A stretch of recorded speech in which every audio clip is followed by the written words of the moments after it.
Welcome to the CNN Facebook Republican presidential debate here at the Venetian, Las Vegas. We have a very enthusiastic audience. Everyone is here. They're looking forward to a serious and spirited discussion about the security of this nation. I'm Wolf Blitzer, your moderator tonight. This debate is airing on CNN networks here in the United States and around the world and on the Salem Radio Network. The 9 leading candidates, they are here. Let's welcome them right now. Senator Rand Paul of Kentucky.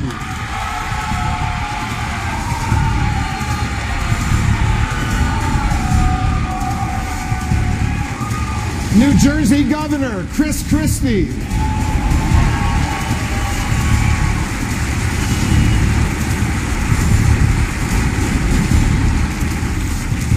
Former Florida Governor Jeb Bush.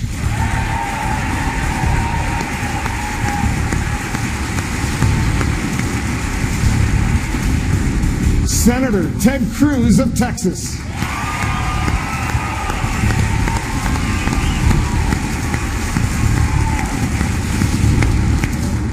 Businessman and real estate developer Donald Trump.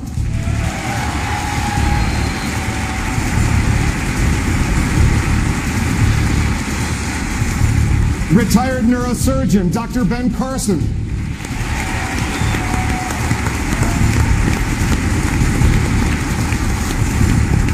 Senator Marco Rubio of Florida.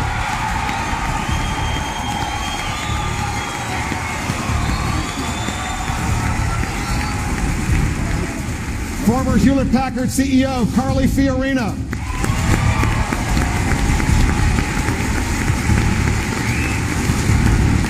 And Ohio Governor John Kasich.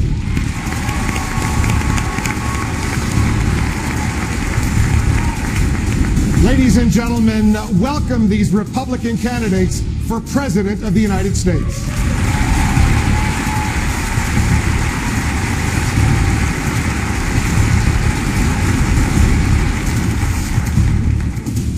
This is the final Republican debate before the election year begins, and we're taking a moment for the photographs of the candidates together on this stage. Now everyone, please rise for the national anthem sung by Ayla Brown.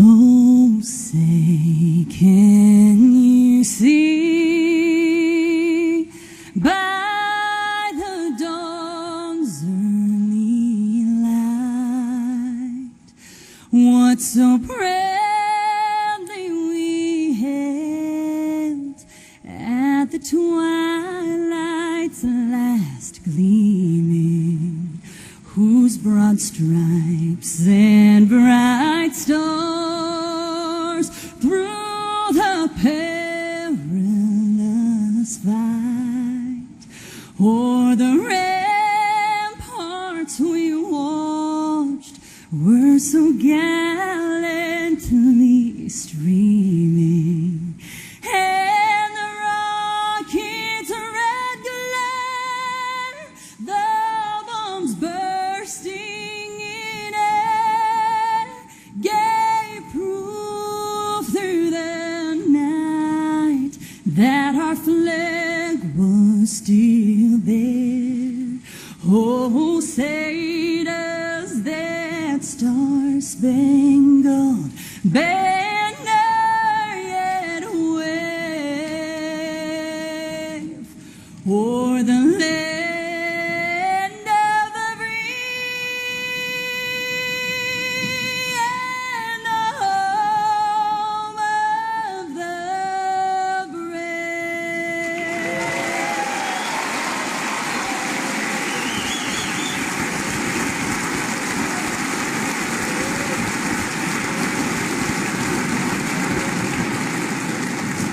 I know everyone is eager to get started, so candidates, please take your places while I explain the ground rules for tonight. As moderator, I'll guide the discussion, and I'll be joined in the questioning by Salem Radio Network talk show host Hugh Hewitt and CNN's chief political correspondent Dana Bash. We also asked Republicans and independents nationwide to share their questions for the candidates. We teamed up with Facebook to send a campaign camper across the country over the past several weeks. Thousands of people stepped inside and recorded their questions on video. Millions more have weighed in on Facebook. Candidates, I'll try to make sure each of you gets your fair share of questions. You'll have 1 minute and 15 seconds to answer and 30 seconds for follow-ups and rebuttals. I'll give you time to respond if you're singled out for criticism. Our viewers should know that we have timing lights that are visible to the candidates to warn them when their time is up. And as the candidates requested, a bell will sound like this. We know you are all eager to jump in and debate these important issues, so please wait until you're called on. These 9 Republicans are positioned on stage based on their ranking in the recent polls. So let's begin right now. I'd like to invite each candidate to introduce himself or herself to our audience. You'll have 1 minute. First, to you, Senator Paul. The question is, how do we keep America safe from terrorism? Trump says we ought to close that internet thing. The question really is, what does he mean by that? Like they do in North Korea? Like they do in China? Rubio says we should collect all Americans' records all of the time. The Constitution says otherwise. I think they're both wrong. I think we defeat terrorism by showing them that we do not fear them. I think if we ban certain religions, if we censor the internet, I think that at that point the terrorists will have won. Regime change hasn't won. Toppling secular dictators in the Middle East has only led to chaos and the rise of radical Islam. I think if we want to defeat terrorism, I think if we truly are sincere about defeating terrorism, we need to quit arming the allies of ISIS. If we want to defeat terrorism, the boots on the ground need to be Arab boots on the ground. As Commander-in-Chief, I will do whatever it takes to defend America. But in defending America, we cannot lose what America stands for. Today is the Bill of Rights anniversary. I hope we will remember that and cherish that in the fight on terrorism. Thank you, Senator. Governor Kasich. Thank you, Wolf. This last weekend, a friend asked one of my daughters, do you like politics? And my daughter said, no, I don't. And the reason I don't like it is because there's too much fighting, too much yelling. It's so loud, I don't like it. I turned to my friend and I said, she's really on to something. And when we think about our country and the big issues, Wolf, that we face in this country, creating jobs, making sure people can keep their jobs, the need for rising wages, whether our children, when they graduate from college, can find a job, protecting the homeland, destroying ISIS, rebuilding defense. These are all the things that we need to focus on. But we'll never get there if we're divided. We'll never get there if Republicans and Democrats just fight with one another. Frankly, we are Republicans and they are Democrats. But before all of that, we're Americans. And I believe we need to unify in so many ways to rebuild our country, to strengthen our country, to rebuild our defense, and for America to secure its place in the world for us, for our children, and for the next generation. Thank you. Governor Christie. Thank you, Wolf. America has been betrayed. We've been betrayed by the leadership that Barack Obama and Hillary Clinton have provided to this country over the last number of years. Think about just what's happened today. The second largest school district in America, in Los Angeles, closed based on a threat. Think about the effect that that's going to have on those children when they go back to school tomorrow, wondering, filled with anxiety about whether they're really going to be safe. Think about the mothers who will take those children tomorrow morning to the bus stop, wondering whether their children will arrive back on that bus safe and sound. Think about the fathers of Los Angeles who tomorrow will head off to work and wonder about the safety of their wives and their children. What has Barack Obama and Hillary Clinton done to this country?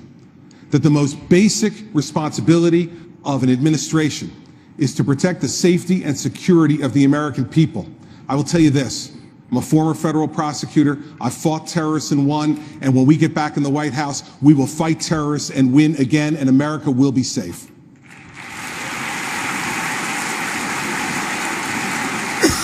Ms. Fiorina. Like all of you, I'm angry. I'm angry at what's happening to our nation. Citizens, it's time to take our country back. Bombast and insults won't take it back. Political rhetoric that promises a lot and delivers little won't take it back. All of our problems can be solved. All of our wounds can be healed by a tested leader who is willing to fight for the character of our nation. I have been tested. I have beaten breast cancer. I have buried a child. I started as a secretary. I fought my way to the top of corporate America while being called every B word in the book. I fought my way into this election and onto this debate stage while all the political insiders and the pundits told me it couldn't be done.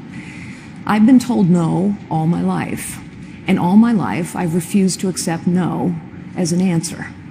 Citizens, it is time to take our country back from the political class, from the media, from the liberal elites. It can be done.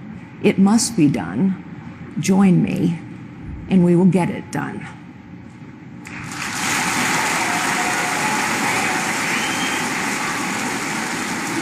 Governor Bush. Our freedom is under attack. Our economy is underwater. The leading Democrat is under investigation.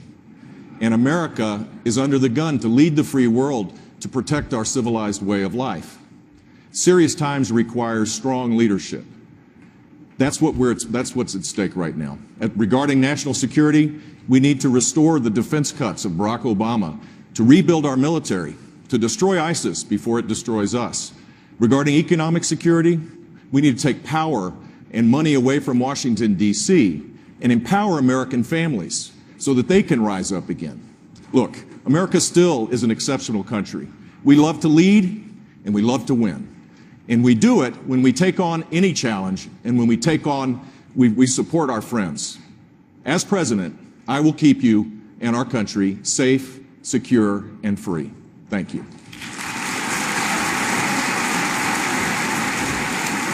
Senator Rubio. Thank you, Wolf. It's really amazing to be back in Las Vegas. I spent 6 years here as a child growing up. Not far from where we stand tonight, I used to sit in the porch of our home and listen to my grandfather tell stories as he smoked one of his 3 daily cigars. One of the things my grandfather instilled in me is that I was really blessed because I was a citizen of the greatest country in the history of all mankind. But there have always been people in American politics that wanted America to be more like the rest of the world. And in 2008, one of them was elected president of this country. And the result has been a disaster. Today, you have millions of Americans that feel left out and out of place in their own country, struggling to live paycheck to paycheck, called bigots because they hold on to traditional values. And around the world, America's influence has declined. While this president's destroyed our military, our allies no longer trust us, and our adversaries no longer respect us. And that is why this election is so important. That is why I'm running for president. And that's why I'm going to ask you for your vote tonight. If you elect me president, we will have a president that believes America is the greatest country in the world, and we will have a president that acts like it.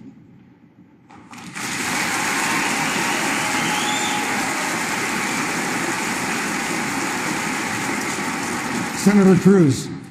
Thank you, Wolf. America is at war.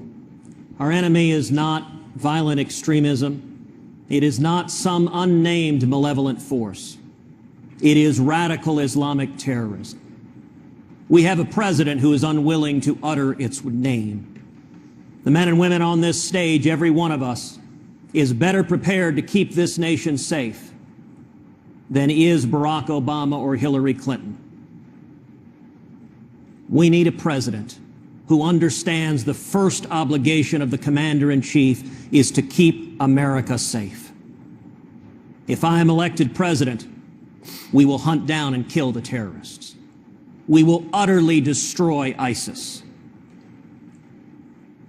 We will stop the terrorist attacks before they occur because we will not be prisoners to political correctness. Rather, we will speak the truth. Border security is national security, and we will not be admitting jihadists as refugees.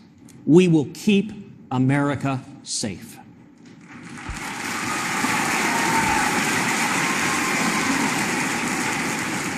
Dr. Carson. Thank you, Wolf. Please join me for a moment of silence in remembrance of the San Bernardino victims. Thank you. You know, our country, since its inception, has been at war every 15 or 20 years. But the war that we are fighting now against radical Islamic jihadists is one that we must win. Our very existence is dependent upon that.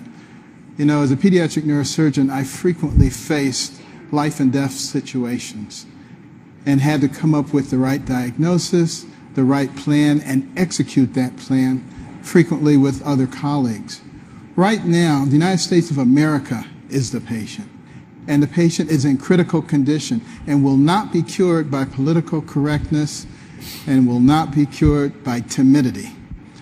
And I am asking the Congress, which represents the people, to declare war on ISIS so that we can begin the process of excising that cancer and begin the healing process and bring peace, prosperity, and safety back to America.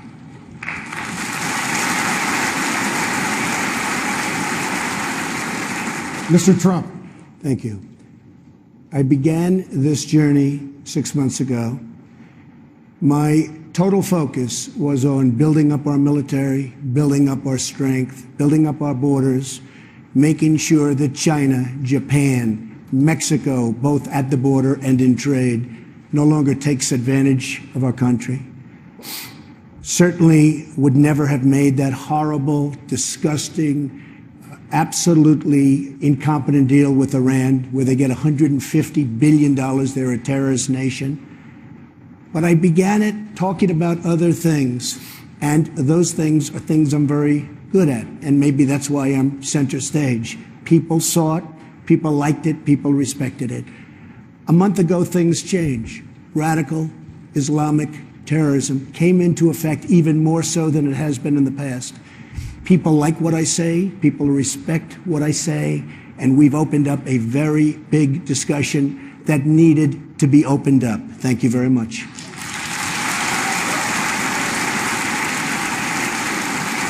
Thank you. Since you last debated, Americans have witnessed terror attacks in Paris and San Bernardino. The FBI director says the country now faces the greatest terror threat since 9/11. You all have different approaches to keeping the country safe, and that will be the focus of tonight's debate. Mr. Trump, as you mentioned in your opening statement, part of your strategy is to focus in on America's borders. To keep the country safe, you say you want to temporarily ban non-American Muslims from coming to the United States, ban refugees fleeing ISIS from coming here, deport 11 million people, and wall off America's southern border. Is the best way to make America great again to isolate it from much of the rest of the world? We are not talking about isolation. We're talking about security. We're not talking about religion. We're talking about security. Our country is out of control. People are pouring across the southern border. I will build a wall. It'll be a great wall. People will not come in unless they come in legally. Drugs will not pour through that wall. As far as other people, like in the migration, where they're going, tens of thousands of people having cell phones with ISIS flags on them, I don't think so, Wolf. They're not coming to this country. And if I'm president, and if Obama has brought some to this country, they are leaving. They're going. They're gone.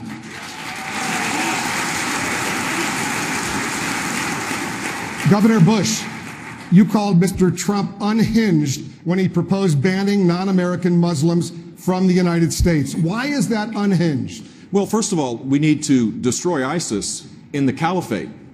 That should be our objective. The refugee issue will be solved if we destroy ISIS there, which means we need to have a no-fly zone, safe zones there for refugees, and to build a military force. We need to embed our forces, our troops, inside the Iraqi military. We need to arm directly the Kurds. And all of that has to be done in concert with the Arab nations. And if we're going to ban all Muslims, how are we going to get them to be part of a coalition to destroy ISIS? The Kurds are the greatest fighting force and our strongest allies. They're Muslim. Look, this is not a serious proposal. In fact, it will push the Muslim world, the Arab world, away from us at a time when we need to re-engage with them to be able to create a strategy to destroy ISIS. So Donald, is great at the one-liners, but he's a chaos candidate, and he'd be a chaos president. He would not be the commander-in-chief we need to keep our country safe. Mr. Trump.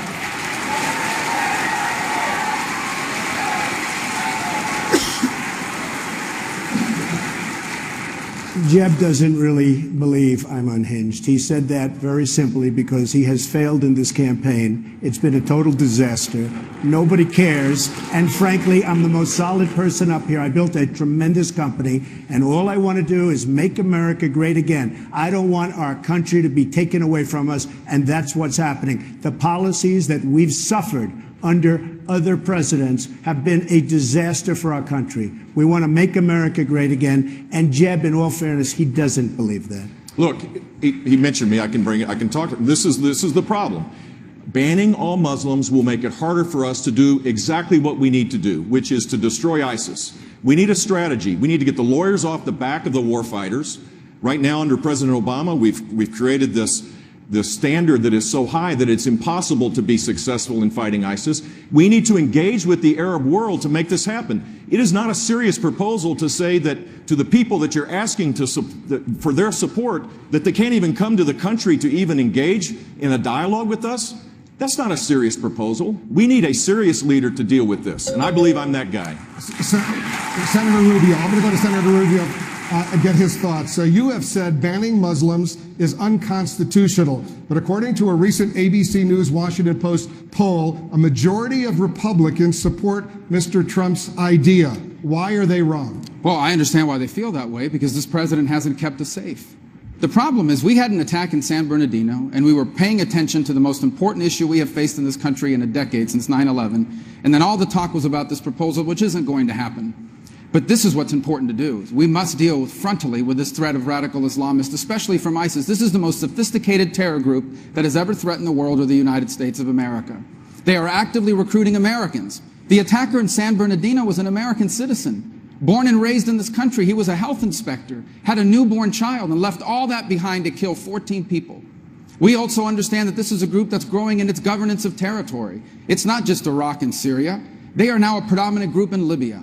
They are beginning to pop up in Afghanistan. They are increasingly involved now in attacks in Yemen. They have Jordan in their sights. This group needs to be confronted with serious proposals. And this is a very significant threat we face, and the president has left us unsafe. He spoke the other night to the American people to reassure us. I wish he hadn't spoken at all. He made things worse, because what he basically said was, we are going to keep doing what we're doing now, and what we are doing now is not working. Hugh Hewitt, you have a question. Senator Cruz, you've said you disagree with Mr. Trump's policy. I don't want a cage match. You've tweeted you don't want a cage match, but Republican primary voters deserve to know, with the kind of specificity and responsiveness you delivered in your 9 Supreme Court arguments, how you disagree with Mr. Trump. Will you spell that out with us? Well, listen, Hugh, everyone understands why Donald has suggested what he has. We're looking at a president who's engaged in this doublespeak, where he doesn't call radical Islamic terrorism by its name. Indeed, he gives a speech after the San Bernardino attack where his approach is to try to go after the constitutional rights of law-abiding citizens rather than to keep us safe. And even worse, President Obama and Hillary Clinton are proposing bringing tens of thousands of Syrian refugees to this country when the head of the FBI has told Congress they cannot vet those refugees. I understand why Donald made that proposal. I introduced legislation in the Senate that I believe is more narrowly focused at the actual threat, which is radical Islamic terrorism. And what my legislation would do is suspend all refugees for 3 years from countries where ISIS or al-Qaeda control substantial territory. So you're saying you disagree because he's too broad and you're having a narrower focus? Why do you disagree with him? Well, you know, I'm reminded of what FDR's grandfather said. He said, all horse thieves are Democrats, but not all Democrats are horse thieves. In this instance, there are millions of peaceful Muslims across the world in countries like India, where there is not the problems we are seeing in nations that are controlled, have territory controlled by al-Qaeda or ISIS, and we should direct at the problem, focus on the problem, and defeat radical Islamic terrorism. It's not a war on a faith. It's a war on a political and theocratic ideology that seeks to murder us. Carly Fiorina, this is the Christmas dinner debate. This will be the debate that Americans talk about at Christmas. And thus far, in the first 10 minutes, we haven't heard a lot about Ronald Reagan's city on a hill. We've heard a lot about keeping Americans out, or keeping Americans safe and everyone else out. Is this what you want the party to stand for? What I think we need to stand for are solutions. I offer myself as a leader to the people of this country because I think they're looking for solutions, not lawyers arguing over laws or entertainers throwing out sound bites that draw media attention. We need to solve the problem. To solve the problem, we need to do something here at home and something over there in their caliphate. We need to deny them territory. But here at home, we need to do two fundamental things. Number one, we need to recognize that technology has moved on. The Patriot Act was signed in 2001, roughly. The iPhone was invented in 2007. The iPad was invented in 2011. Snapchat and Twitter, all the rest of it, have been around just for several years. Technology has moved on and the terrorists have moved on with it. Let me tell you a story. Soon after 9/11, I got a phone call from the NSA. They needed help. I gave them help. I stopped a truckload of equipment. I had it turned around. It was escorted by the NSA into headquarters. We need the private sector's help because government is not innovating. Technology is running ahead by leaps and bounds. The private sector will help, just as I helped after 9/11, but they must be engaged and they must be asked. I will ask them. I know them. Governor Christie. Americans are clearly more afraid today than at any time since 9/11. As you mentioned in your opening statement today in Los Angeles, 650 school children didn't go to 650,000 school children didn't go to school because of an email threat. This 2 weeks after an attack killed 14 people in San Bernardino. Is this the new normal? And if so, what steps would you take as President of the United States to ensure that fear does not paralyze America? Wolf, unfortunately, it's the new normal under Barack Obama and Hillary Clinton. The fact is that if you listen to Hillary Clinton the other day, what she said to the American people was, as regards to ISIS, my strategy would be just about the same as the president's. Just about the same as the president's? We have people across this country who are scared to death. Because I can tell you this, as a former federal prosecutor, if a Center for the Developmentally Disabled in San Bernardino, California, is now a target for terrorists, that means everywhere in America is a target for these terrorists. Now, I spent 7 years of my life in the immediate aftermath of September 11th doing this work, working with the Patriot Act, working with our law enforcement, working with the surveillance community to make sure that we keep America safe. What we need to do, Wolf, is restore those tools that have been taken away by the president and others. Restore those tools to the NSA and to our entire surveillance and law enforcement community. We need a president who's going to understand what actionable intelligence looks like and act on it. And we need a president and a cabinet who understands that the first and most important priority of the President of the United States is to protect the safety and security of Americans. As someone who has done it, I will make sure it gets done again. Thank you. Governor Kasich. One of the killers in San Bernardino was an American who was not on anyone's watch list. How are you going to find that radicalized person and stop another such attack? Well, first of all, Wolf, I said last February that we needed to have people on the ground, troops on the ground in a coalition similar to what we had in the first Gulf War.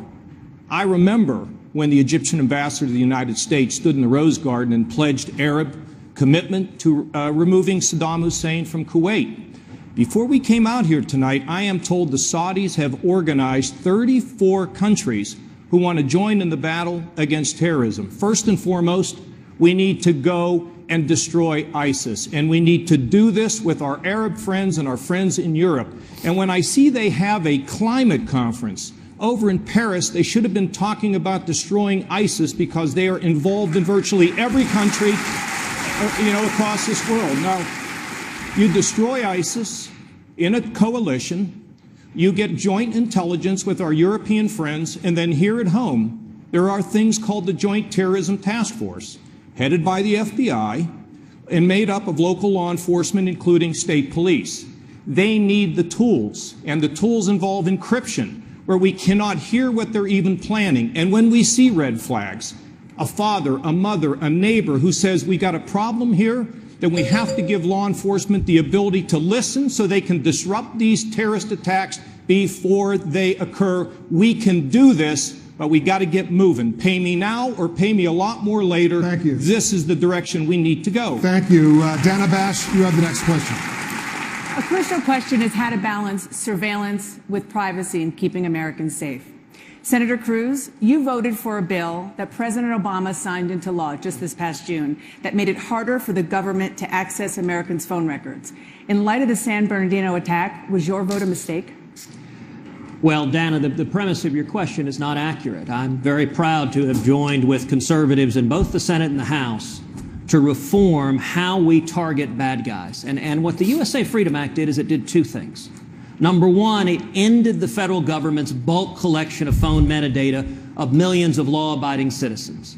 But number two, and the second half of it that is critical, it strengthened the tools of national security and law enforcement to go after terrorists. It gave us greater tools, and we are seeing those tools work right now in San Bernardino. And in particular, what it did is the prior program only covered a relatively narrow slice of phone calls. When you had a terrorist, you could only search a relatively narrow slice of numbers, primarily landlines.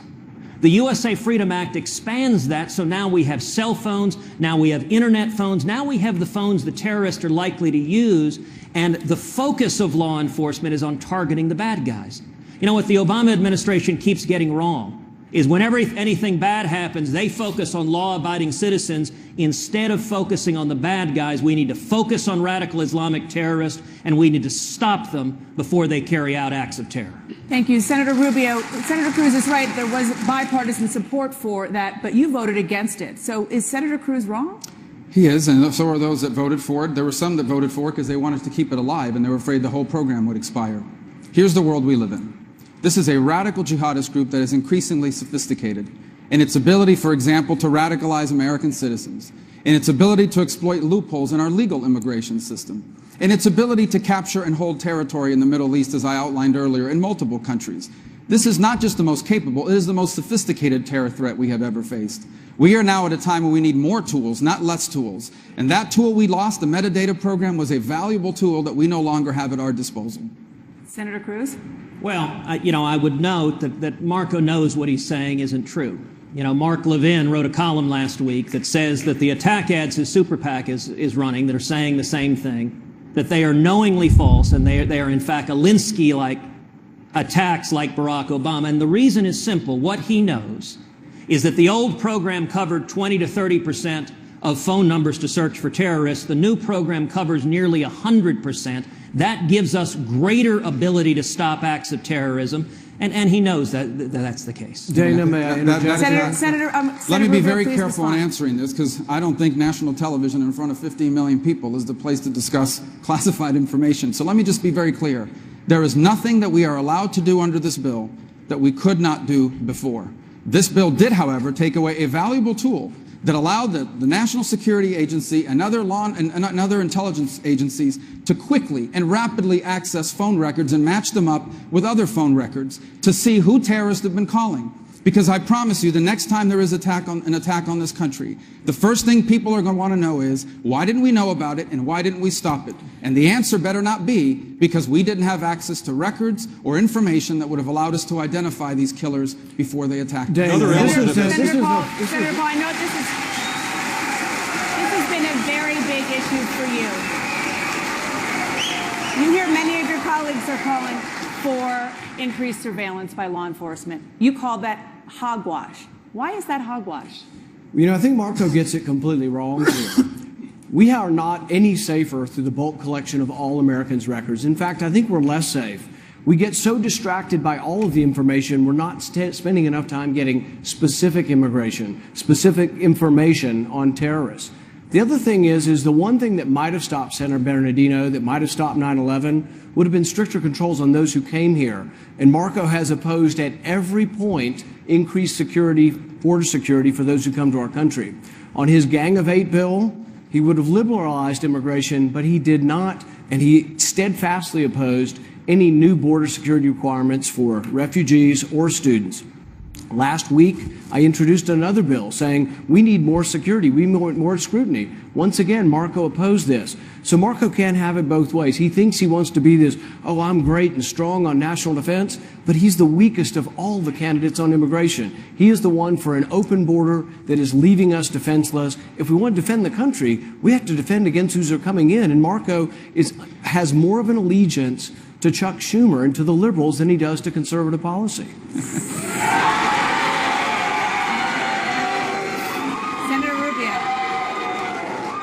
I want to thank Rand for another 30 seconds because, number one, what he's pointing to is a bill last week, an amendment he voted for that only 10 people voted for. You know why? Because it's not focused on terrorists. It would have banned anyone from coming here. Someone from Taiwan would not have been able to come here as a tourist. Number two, this program, this metadata program, is actually more strict than what a regular law enforcement agency has now. If a regular law enforcement agency wants your phone records, all they have to do is issue a subpoena. But now the intelligence agency is not able to quickly gather records and look at them to see who these terrorists are calling. And the terrorist that attacked us in San Bernardino was an American citizen, born and raised in this country. And I bet you we wish we would have had access to 5 years of his records so we could see who he was working with before they carried out another attack. Since I was mentioned in the question, can I respond? Go ahead, please. Marco still misunderstands the immigration issue. What I put forward was an amendment that would have temporarily halted immigration from high-risk terrorist countries, but it would have started it up, but I want them to go through global entry, which is a program where we do background checks. The thing is that every terrorist attack we've had since 9/11 has been legal immigration. Marco wants to expand that. I want more rules, more scrutiny, and to defend the country, you have to defend the border. Senator, we're going to talk about immigration in a while. But Governor Christie, don't I get another 30 seconds? He mentioned me again. You heard Senator Paul, Senator Cruz talk about how important it is to protect Americans' privacy, even in a time of grave danger. Why? What's wrong with that? Listen, I want to talk to the audience at home for a second. If your eyes are glazing over like mine, this is what it's like to be on the floor of the United States Senate. I mean, endless debates about how many angels on the head of a pin from people who've never had to make a consequential decision in an executive position. The fact is, for 7 years, I had to make these decisions after 9/11. Make a decision about how to proceed forward with an investigation or how to pull back, whether to use certain actionable intelligence or whether not to. And yet they continue to debate about this bill and in the subcommittee and what. Nobody in America cares about that. What they care about is, are we going to have a president who actually knows what they're doing to make these decisions? And for the 7 years afterwards, New Jersey was threatened like no other region in this country.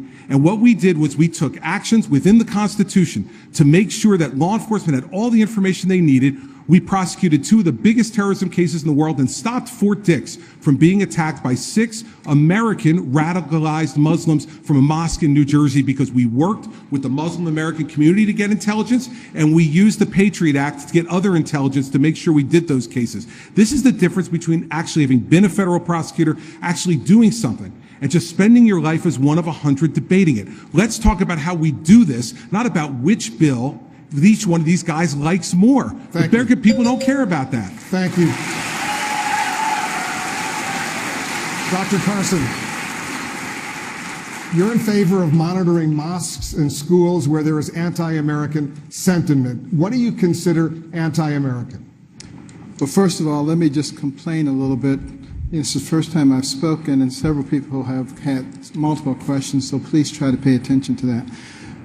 Now, as far as monitoring is concerned, what my point is, we need to make sure that any place, I don't care whether it's a mosque, a school, a supermarket, a theater, it doesn't matter. If there are a lot of people getting there, engaging in radicalizing activities, then we need to be suspicious of it. We have to get rid of all this PC stuff. And people are worried about somebody's going to say that I'm Islamophobic or what have you. This is craziness because we are at war. That's why I asked Congress, go ahead and declare the war. We need to be on a war footing. We need to understand that our nation is in grave danger. You know, what the Muslim Brotherhood said in the explanatory memorandum that was discovered during the Holy Land Foundation trial is that they will take advantage of our PC attitude to get us. And we have to be better than this. We have to be smarter than they are. Dr. Carson, who was right in that little debate we just heard between Senator Rubio and Senator Paul? I think you have to ask them about that. I don't want to get in between them. Let them fight. Wolf, these... Hold on 1 second. We have a lot more to come, and everybody's going to have their full opportunities. Governor Bush, 6 days after 9/11, your brother visited a mosque and said, quote, Islam is peace. The conversation tonight is about banning Muslims and surveillance of mosques. Are President Bush's words still relevant in today's Republican Party? They are relevant if we want to destroy ISIS, if we want to destroy radical Islamic terrorism. We can't disassociate ourselves from peace-loving Muslims. If we expect to do this on our own, we will fail. But if we do it in unison with people who also are at risk and threatened by Islamic radical terrorism, we'll be far more successful. Look, the FBI has the tools necessary to monitor un-American activities in our country. It goes on. We shouldn't even be talking about it, to be honest with you, out in the public. Of course they have those capabilities, and we should make sure that we give the FBI, the NSA, our intelligence communities, all the resources they need to keep us safe. But the main thing we should be focused on is a strategy to destroy ISIS. And I laid out a plan at the Reagan Library before the tragedy of Paris and before San Bernardino to do just that. It requires leadership. It's not filing an amendment and calling it success.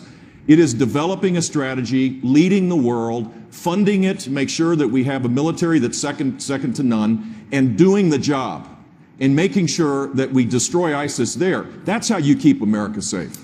Ms. Fiorina, as you pointed out, you were a CEO in Silicon Valley on 9/11. Companies there, they say they won't help the FBI now crack encrypted communications from ISIS. Should they be forced to? You know, listening to this conversation, let me just say, we have a lot of argument about laws, but none of it solves the problem. Let's examine what happened. Why did we miss the Tsarnaev brothers? Why did we miss the San Bernardino couple? It wasn't because we had stopped collecting metadata. It was because I think, as someone who comes from the technology world, we were using the wrong algorithms. This is a place where the private sector could be helpful because the government is woefully behind the technology curve. But secondly, the bureaucratic processes that have been in place since 9/11 are woefully inadequate as well. What do we now know? That DHS vets people by going into databases of known or suspected terrorists. And yet we also know that ISIS is recruiting people who are not in those databases. So of course we're going to miss them. And then we now learn that DHS says, no, we can't check their social media. For heaven's sakes, every parent in America is checking social media, and every employer is as well, but our government can't do it. The bureaucratic procedures are so far behind. Our government has become incompetent, unresponsive, corrupt, and that incompetence, ineptitude, lack of accountability is now dangerous. It is why we need a different kind of leadership in the White House that understands how to get bureaucracies competent again. But my question was, should these Silicon Valley companies be forced to cooperate with the FBI? They do not need to be forced. They need to be asked to bring the best and brightest, the most recent technology to the table. I was asked as a CEO. I complied happily, and they will as well, but they have not been asked. That's why it cost billions of dollars to build an Obama website that failed, because the private sector wasn't asked. Mr. Trump, you recently suggested closing that internet up, those were your words, as a way to stop ISIS from recruiting online. Are you referring to closing down actual portions of the internet? Some say that would put the U.S. in line with China and North Korea. Well, look, this is so easy to answer. ISIS is recruiting through the internet. ISIS is using the internet better than we are using the internet, and it was our idea. What I wanted to do is I wanted to get our brilliant people from Silicon Valley and other places and figure out a way that ISIS cannot do what they're doing. You talk freedom of speech, you talk freedom of anything you want. I don't want them using our internet to take our young, impressionable youth and watching the media talking about how they're masterminds. These are masterminds. They shouldn't be using the word mastermind. These are thugs. These are terrible people in ISIS, not masterminds. And we have to change it from every standpoint. But we should be using our brilliant people, our most brilliant minds, to figure a way that ISIS cannot use the internet. And then on second, we should be able to penetrate the internet and find out exactly where ISIS is and everything about ISIS. And we can do that if we use our good people. Let me follow up, Mr. Trump. So are you open to closing parts of the internet? I would certainly be open to closing areas where we are at war with somebody. I sure as hell don't want to let people that want to kill us and kill our nation use our internet. Yes, sir, I am. Thank you. Governor Kasich, is shutting down any part of the internet a good idea? No, I don't think it is. And I want to go back to two other issues. One is the metadata. We know we have to hold this data for a longer period of time. And, you know, in a lot of ways, Chris is right. Look, what a president has to do is stake a position. We don't want to err on the side of having less. We want to err on the side of having more. That's good for our families. In addition to that, Wolf, there is a big problem. It's called encryption. And the people in San Bernardino were communicating with people who the FBI had been watching. But because their phone was encrypted, because the intelligence officials could not see who they were talking to, it was lost. We have to solve the encryption problem. It is not easy. A president of the United States, again, has to bring people together, have a position. We need to be able to penetrate these people when they are involved in these plots and these plans, and we have to give the local authorities the ability to penetrate, to disrupt. That's what we need to do. Encryption is a major problem, and Congress has got to deal with this, and so does the president, to keep us safe. Thank you, Governor. The fight against radical Islamic terrorists and ISIS has been called the war of our time. So let's talk about how each of you, as Commander-in-Chief, would fight this war and win it. Senator Cruz, you have said you would, quote, carpet bomb ISIS into oblivion, testing whether, quote, sand can glow in the dark.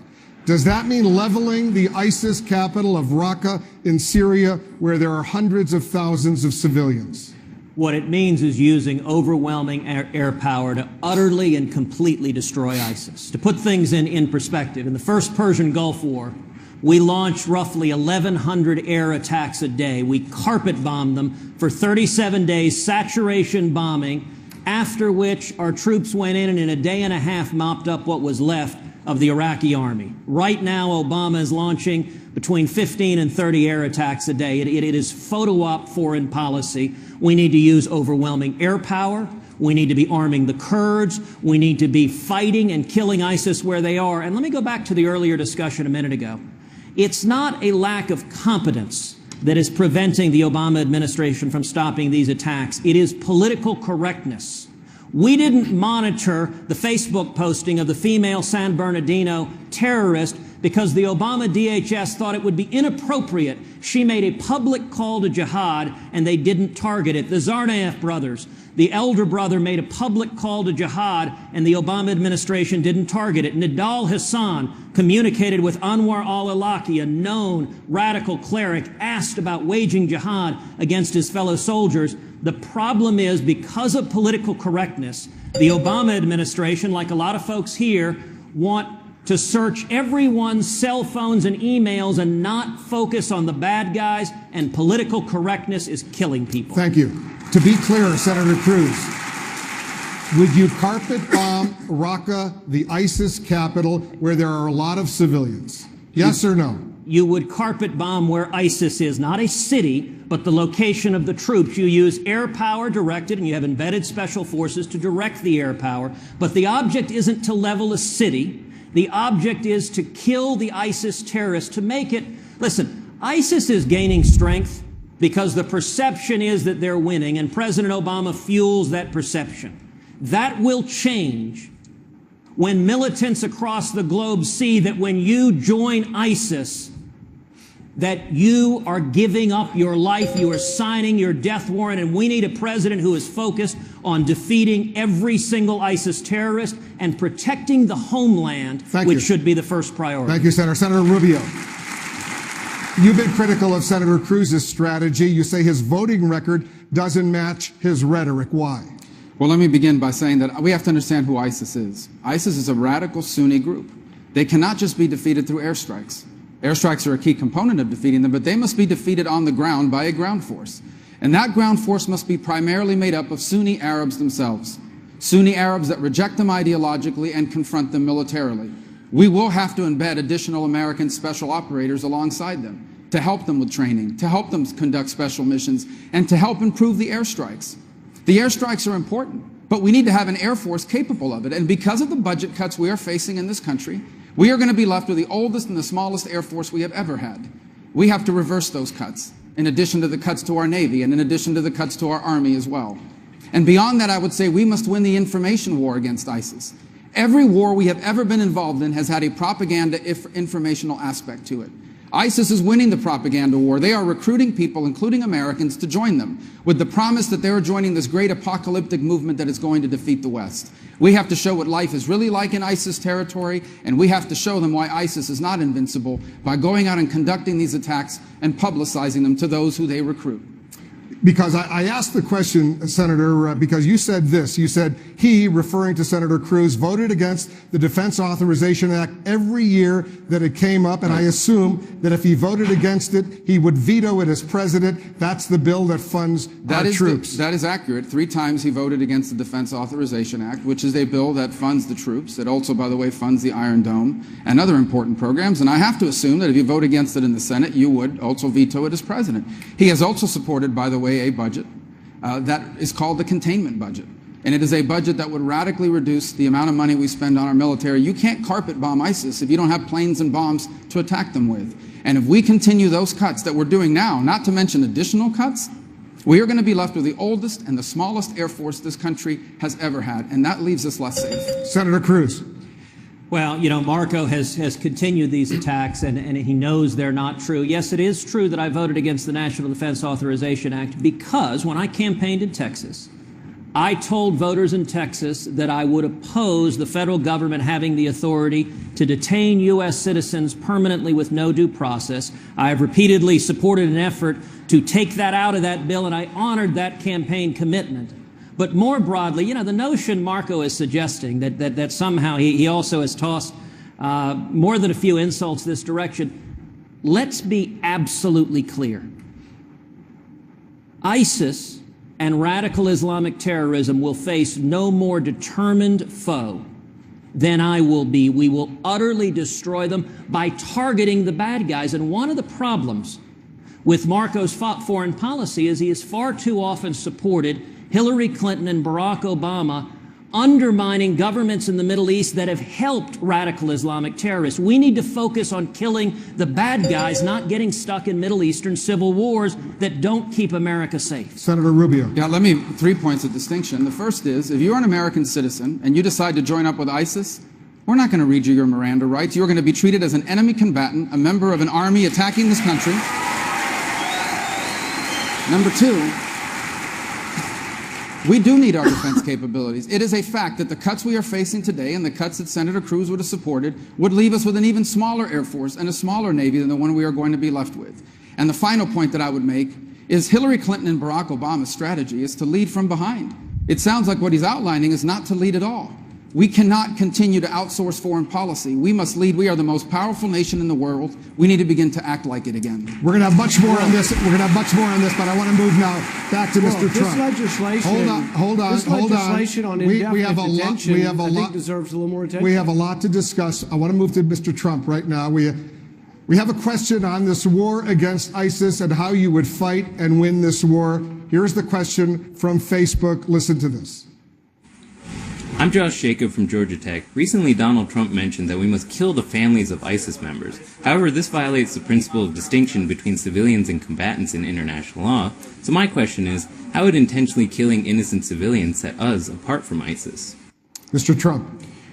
We have to be much tougher. We have to be much stronger than we've been. We have people that know what's going on. You take a look at just the attack in California the other day. There were numerous people, including the mother, that knew what was going on. They saw a pipe bomb sitting all over the floor. They saw ammunition all over the place. They knew exactly what was going on. When you had the World Trade Center go, people were put into planes that were friends, family, girlfriends, and they were put into planes and they were sent back, for the most part, to Saudi Arabia. They knew what was going on. They went home and they wanted to watch their boyfriends on television. I would be very, very firm with families. And frankly, that will make people think, because they may not care much about their lives, but they do care, believe it or not, about their families' lives. Donald, this is Governor Bush. This is another example of the lack of seriousness.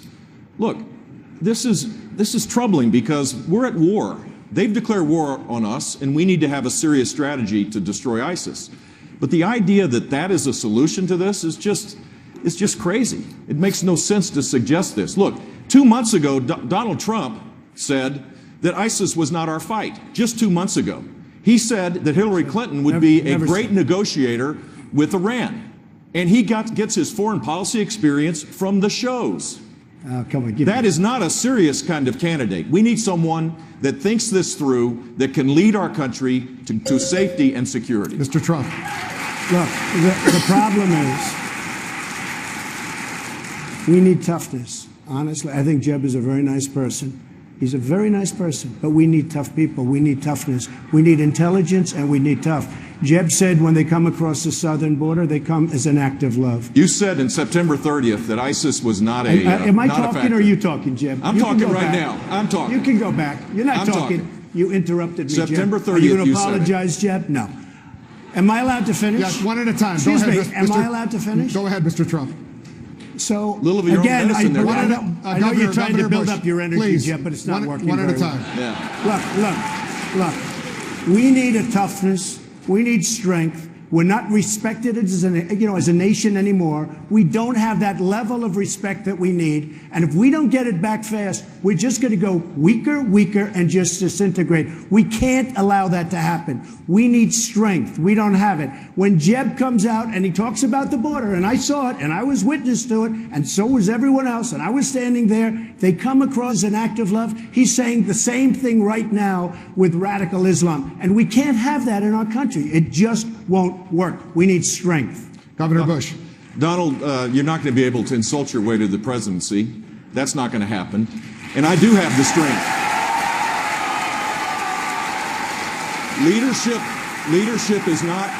Leadership is not about attacking people and disparaging people. Leadership is about creating a serious strategy to deal with the threat of our time. And I laid out that strategy before the attacks in Paris and before the attacks in San Bernardino.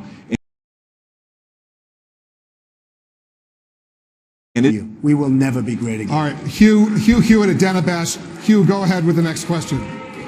Dr. Carson, you mentioned in your opening remarks that you're a pediatric neurologist surgeon. Neurosurgeon. And people admire and respect and are inspired by your life story, your kindness, your evangelical core support. We're talking about ruthless things tonight.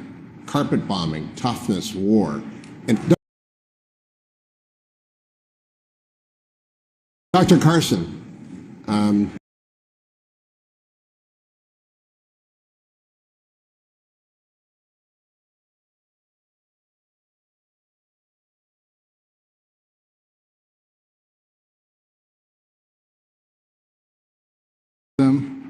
we're going to have to open your head up and take out this tumor. They're not happy about it. Things tonight. Carpet bombing, toughness, war. And people wonder, could you do that? Could you order airstrikes that would kill?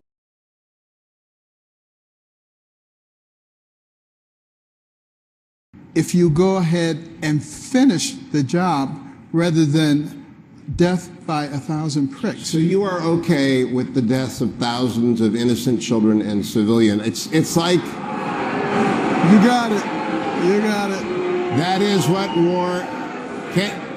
Can you be as ruthless as Churchill was in prosecuting the war against the Nazis? Ruthless is not necessarily the word I would use, but tough, resolute, understanding what the problems are, and understanding that the job of the President of the United States is to protect the people of this country and to do what is necessary in order to get it done. Senator Paul, you said ISIS grew stronger because of the hawks in your party. Do you really think that Republicans have fueled the rise of ISIS? I think that by arming the allies of ISIS, the Islamic rebels against Assad, that we created a safe space or made that space bigger for ISIS to grow. I think those who have wanted regime change have made a mistake. When we toppled Gaddafi in Libya, I think that was a mistake. I think ISIS grew stronger, we have a failed state, and we were more at risk. I'd like to also go back to, though, another question, which is Donald Trump a serious candidate?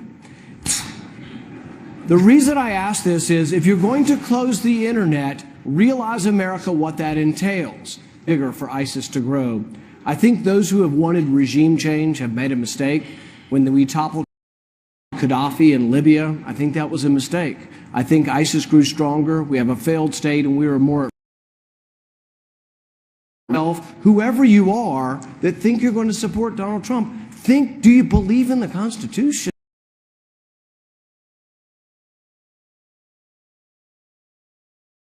Are you going to change the Constitution? Mr. Trump. So they can kill us, but we can't kill them. That's what you're saying. And as far as the internet is concerned, I'm not talking about closing the internet. I'm talking about parts of Syria, parts of Iraq, where ISIS is, spying it. Now, you could close it. What I like even better than that is getting our smartest and getting our best to infiltrate their internet so that we know exactly where they're going, exactly where they're going to be. I like that better. But we have to... Who would be... I just can't imagine somebody booing. These are people that want to kill us, folks. And you're objecting to us infiltrating their conversations? I don't think so. I don't think so. Senator Paul.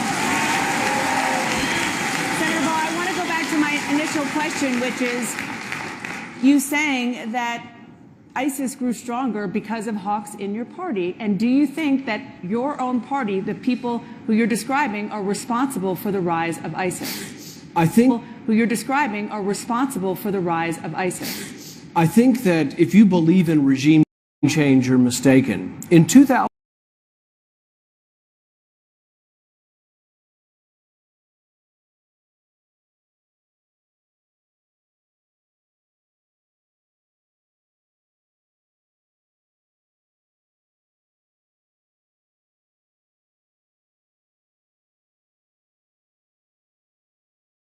people, the majority on the stage, they want to topple Assad. And then there'll be chaos, and I think ISIS will then be in charge of Syria. Senator, we're going to talk about regime change in a bit, but Governor Kasich, would you like to respond to Senator Paul?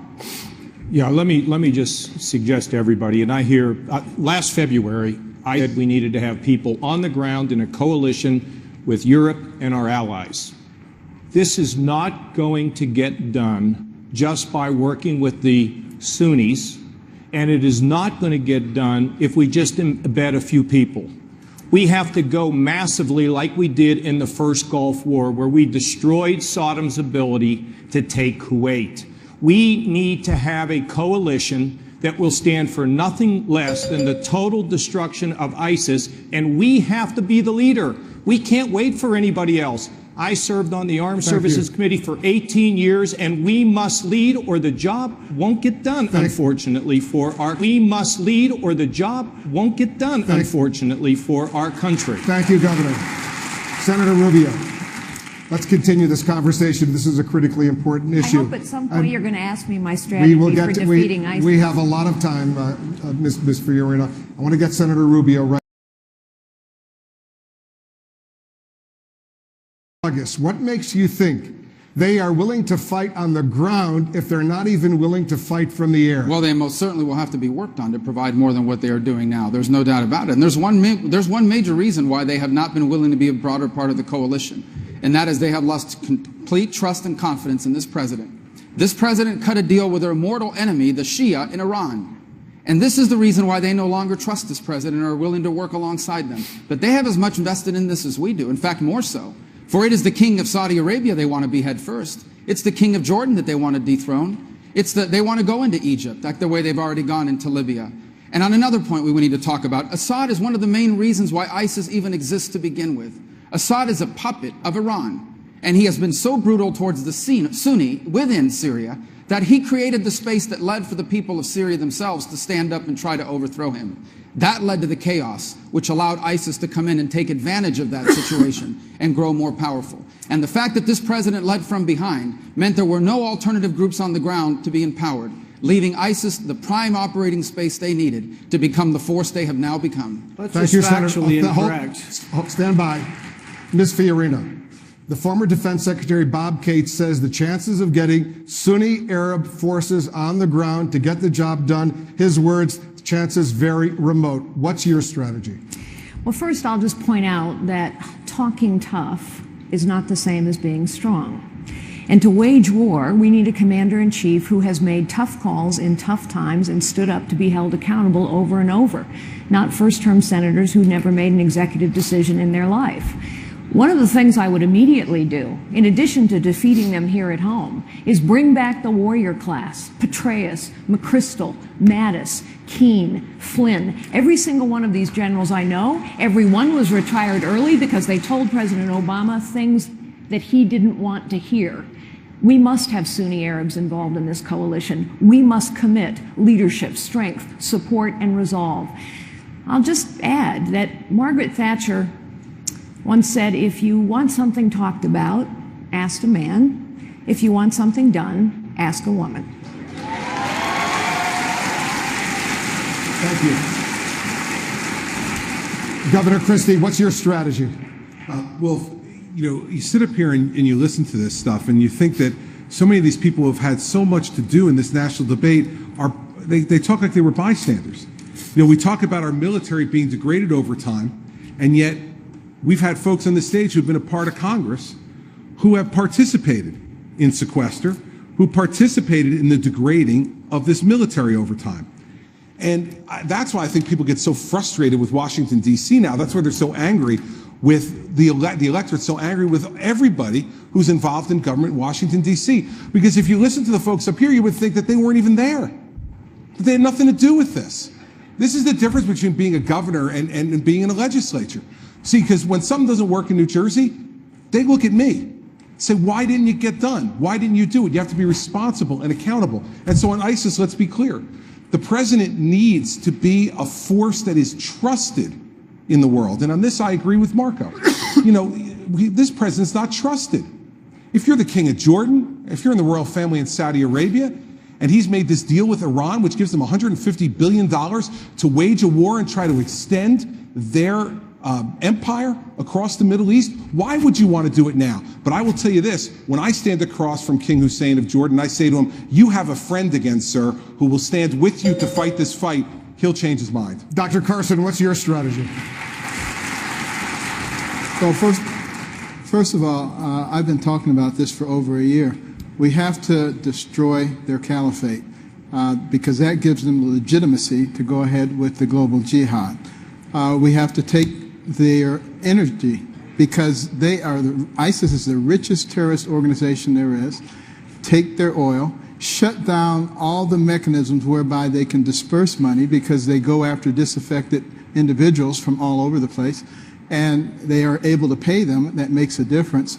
As far as the command centers are concerned, in Raqqa and to a lesser degree Mosul, cut those off. Do the same kind of thing that we did with Sinjar a few weeks ago, working with our embedded special forces with the Kurds, shut off the supply route, soften them up, then we go in with special ops followed by our Air Force to take them over. Soften them up, then we go in with special ops followed by our Air Force to take them over. Those are things that work.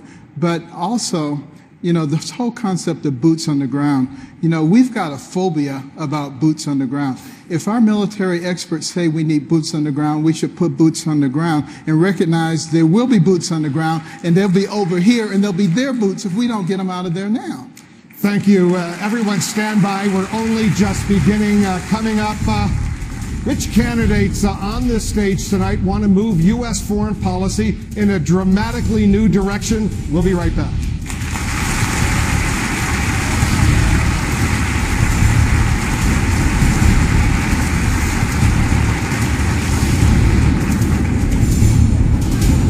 Republican presidential debate here at the Venetian, Las Vegas. The war against ISIS will pose many new challenges for the next commander-in-chief. The last two presidents pursued a Middle East policy that supported toppling dictators to try to promote democracy. Senator Cruz, you have said the world would be safer today if Saddam Hussein were still in power in Iraq, Muammar Gaddafi ruled Libya, and Hosni Mubarak ruled Egypt.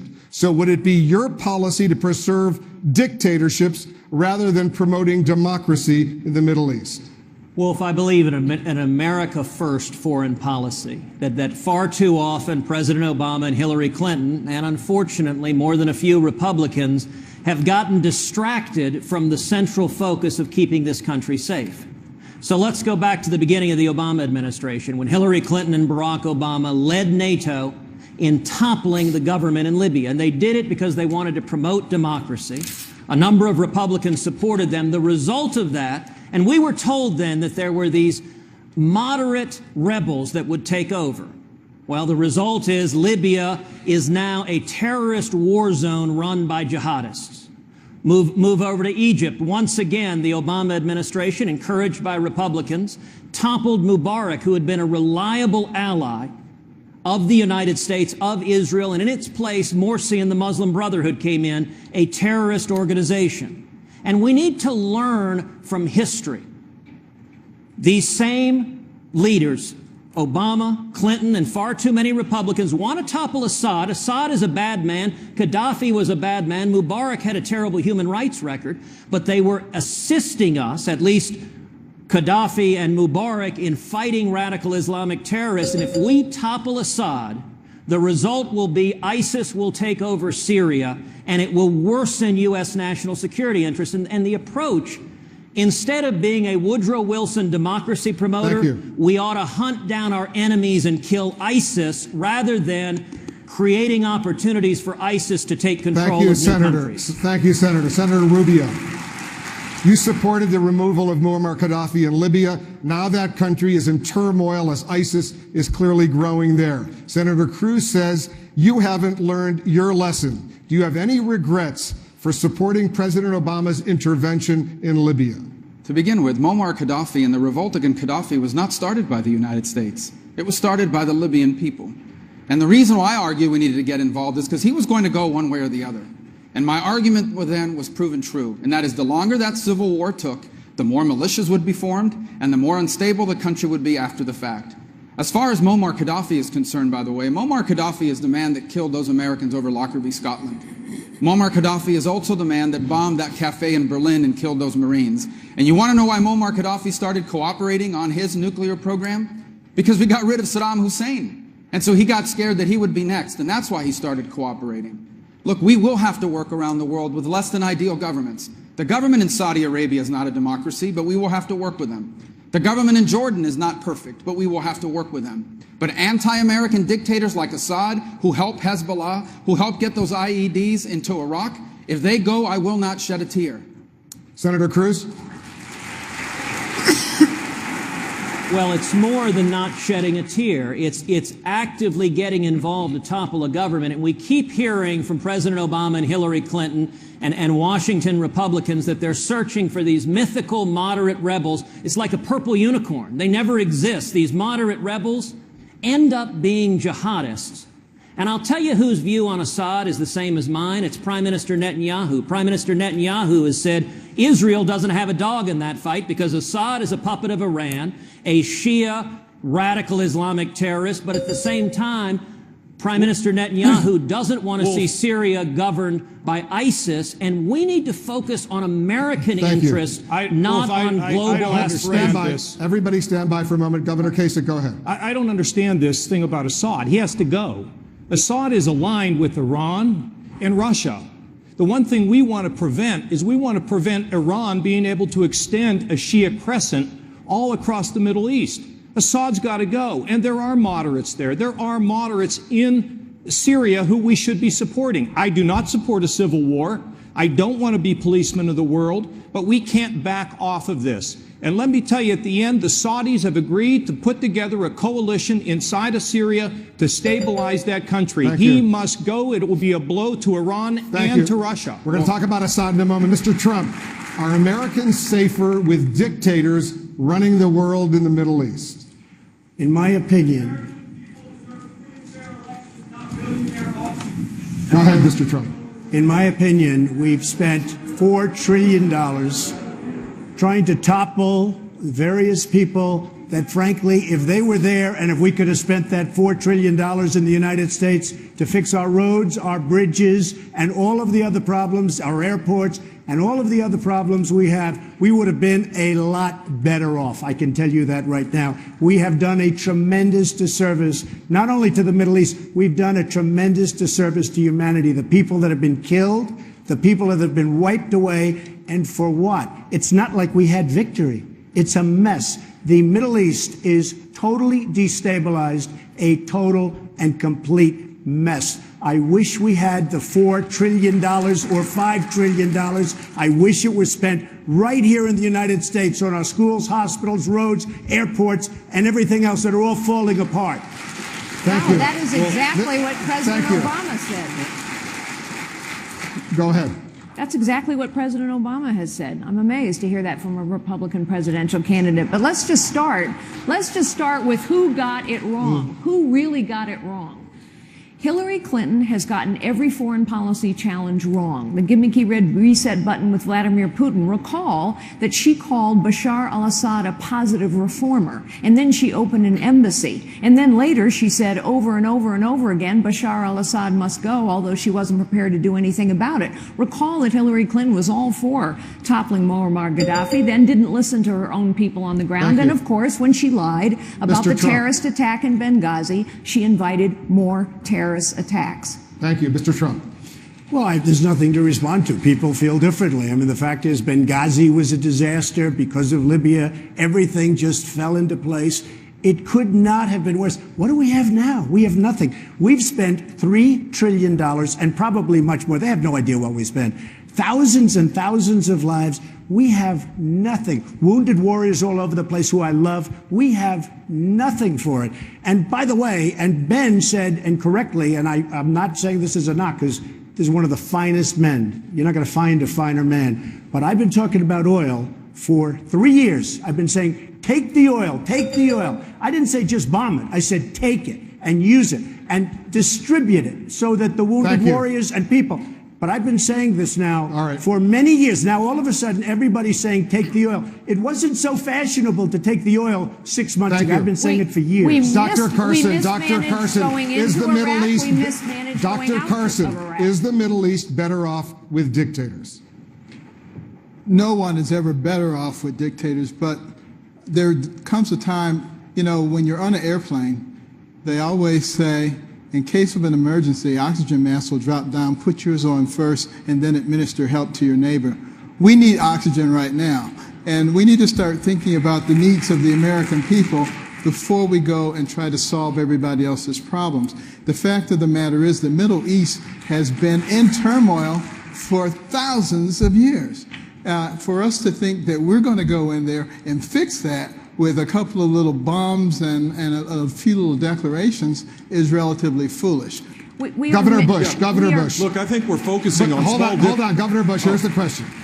You said getting rid of Saddam Hussein, in your words, was a pretty good deal. In light of what has happened in Iraq, do you still feel that way? I do, and I think the lessons learned are that we have to have a strategy to get in and a strategy to get out, which means that you create a stable situation. This president, and this is what the focus ought to be, it's not the differences between us, It's Barack Obama does not believe Americans' leadership in the world is a force for good.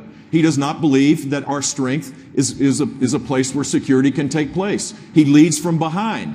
He creates an environment that now we're creating the most unstable situation we've had since the World War II era. The focus ought to be on the simple fact that Hillary Clinton wants to double down on a failed foreign policy, and we need to be united to defeat that, because we're going to be in a place that is far less secure than it is today. You agree, Senator Paul? Senator Paul was getting rid of Saddam Hussein a pretty good deal. These are the fundamental questions of our time, these foreign policy questions, whether or not regime change is a good idea or a bad idea. I don't think because I think the regime change was a bad idea, it means that Hussein was necessarily a good idea. There's often variations of evil on both sides of the war. What we have to decide is whether or not regime change is a good idea. It's what the neoconservatives have wanted. It's what the vast majority of those on the stage want. They still want regime change. They want it in Syria. They wanted it in Iraq. They wanted it in Libya. It has not worked. Out of regime change, you get chaos. From the chaos, you've seen repeatedly the rise of radical Islam. So we get this profession of, oh my goodness, they want to do something about terrorism, and yet they're the problem because they allow terrorism to arise out of that chaos. Thank you, Senator. Hugh Hewitt, go ahead. The question of whether we should be toppling dictatorships is asking the wrong question. We should be defeating our enemies. So the problem with defeating... Senator, we're going to get to you. Wait your turn. We have 2 hours debate. We'll have plenty of time. Let Hugh ask his question. Well, but let me explain. The focus Senator, should be on defeating our enemies. So, for example, Senator, a regime you'll we have should plenty of change opportunity. Hugh, is go Iran, ahead. because Iran Go ahead, Hugh. has declared war on us. But we shouldn't be toppling Senator, regimes that are fighting radical Islamic terrorists and that are helping. These are the rules all of you agree to. Hugh, go ahead with your question. Mr. Trump, yes, we are talking about the most important thing. That's why it's heated. And you're okay with Mr. Assad staying in power, but you're also in favor of winning. If he stays in power, Iran is winning. Hezbollah is winning. Iran is winning in Yemen. They are winning everywhere. If they're winning, how can we be winning? I think Assad is a bad guy, very bad guy, all right? Lots of people killed. I think we're backing people. We have no idea who they are. The rebels. We call them the rebels. The patriotic rebels. We have no idea. A lot of people think that they're ISIS. We have to do one thing at a time. We can't be fighting ISIS and fighting Assad. Assad is fighting ISIS. He's fighting ISIS. Russia's fighting now ISIS. And Iran is fighting ISIS. We have to do one thing at a time. We can't go. And I watched Lindsey Graham. He said, I've been here for 10 years fighting. Well, he'll be there with that thinking for another 50 years. He won't be able to solve the problem. We have to get rid of ISIS first. After we get rid of ISIS, we'll start thinking about it. But we can't be fighting Assad. And when you're fighting Assad, you're fighting Russia, you're fighting Iran, you're fighting a lot of different groups. But we can't be fighting everybody at one time. Governor Christie, is he right? Because if we step back, Iran goes nuclear. Is Donald Trump right? Well, I think we have to focus, Hugh, on exactly what the priorities are. And to me, what I've always said is that the president has set up an awful situation through his deal with Iran. Because what his deal with Iran has done is empowered them and enriched them. And that's the way ISIS has been created and formed here. ISIS is created and formed because of the abuse that Assad and his Iranian sponsors have rained down on the Sunnis in Syria. And so when we empower Iran, this is why this president, and when Hillary Clinton says her theory against ISIS will be just about the same as the president, then get ready for more unrest and more murder and more violence in the Middle East. We need to focus our attention on Iran, because if you miss Iran, you're not going to get ISIS. The two are inextricably connected because one causes the other. Senator Paul, let me ask you, you heard Governor Kasich say Assad must go. Do you agree? No, I think it's a huge mistake. I think regime change in Syria, and this is what I've been saying this for several years now. In 2013, when we first went in, I said, you're going to give arms to the allies of al-Qaeda, to radical jihadists? That's crazy. But the other thing I said is the great irony is you'll be back fighting against your own weapons. Had Assad been bombed when he used chemical weapons 2 years ago, ISIS would be in charge of all of Syria now. We have to have a more realistic foreign policy and not a utopian one where we say, oh, we're going to spread freedom and democracy and everybody in the Middle East is going to love us. Governor Kasich, a huge mistake. In In foreign policy, you have to know how to pick and choose. There's no way, if Saddam had not had weapons of mass destruction, I would have gone. Because I don't believe that U.S. should be involved directly in civil wars. I opposed the U.S. involvement in Lebanon. We ended up having to withdraw our Marines after our barracks were blown up. There's a difference between Iraq, where you have Sunni, Shia, and Kurds put together after First World War by the Western powers. It doesn't work. It needs to break up into three parts. And finally, in regard to Syria, understand that Assad is an ally of Iran who wants to extend that Shia radicalism all the way across the Middle East. He has to go. And for the Russians, frankly, it's time that we punch the Russians in the nose. They've gotten away with too much in this world, and we need to stand up against them, not just there, but also in Eastern Europe, where they threaten some of our most precious allies. Let's continue with Russia right now. We have another question from Facebook. Listen and watch. My name is Ashley Toffel. Ms. Fiorina, in November you said that you would not talk to Vladimir Putin after you were elected because you would be communicating from a position of weakness. Do you believe that it is feasible to not communicate with another world leader, and do you think that that also is a sign of weakness? Ms. Fiorina, as you know, U.S. and Russian warplanes, they're flying all over Syria right now. With so many lives on the line, is this a good time for the United States not to talk to Putin? I didn't say I would cut off all communication with Putin. What I said was, as President of the United States, now is not the time to talk with him. Reagan walked away at Reykjavik. There is a time and a place for everything. There is a time and a place for talk, and there is a time and a place for action. I know Vladimir Putin. He respects strength. He lied to our president's face, didn't bother to tell him about warplanes and troops going into Syria. We need to speak to him from a position of strength. So as commander-in-chief, I will not speak to him until we've set up that no-fly zone, until we've gathered our Sunni Arab allies and begun to deny ISIS territory, until I've called the supreme leader of Iran and told him, New Deal. New Deal, we, the United States of America, are going to cut off the money flow, which we can do, which we don't need anyone's permission or collaboration to do. And I will not speak to him personally until we've rebuilt the Sixth Fleet a little bit right under his nose, rebuilt the missile defense program in Poland right under his nose, and conducted a few military exercises in the Baltic states. And let us remember one other thing. Hillary Clinton and Barack Obama are responsible for the growth of ISIS because they precipitously withdrew from Iraq in 2011 against the advice of every single general and for political expediency. It's not these people up here. It's Hillary Clinton. Thank you, Ms. Fiorina. Governor Christie, if the U.S. imposed a no-fly zone over Syria and a Russian plane invaded that no-fly zone, would you be prepared to shoot down that Russian plane and risk war with Russia? Not only are we prepared to do it, I would do it. A no-fly zone means a no-fly zone.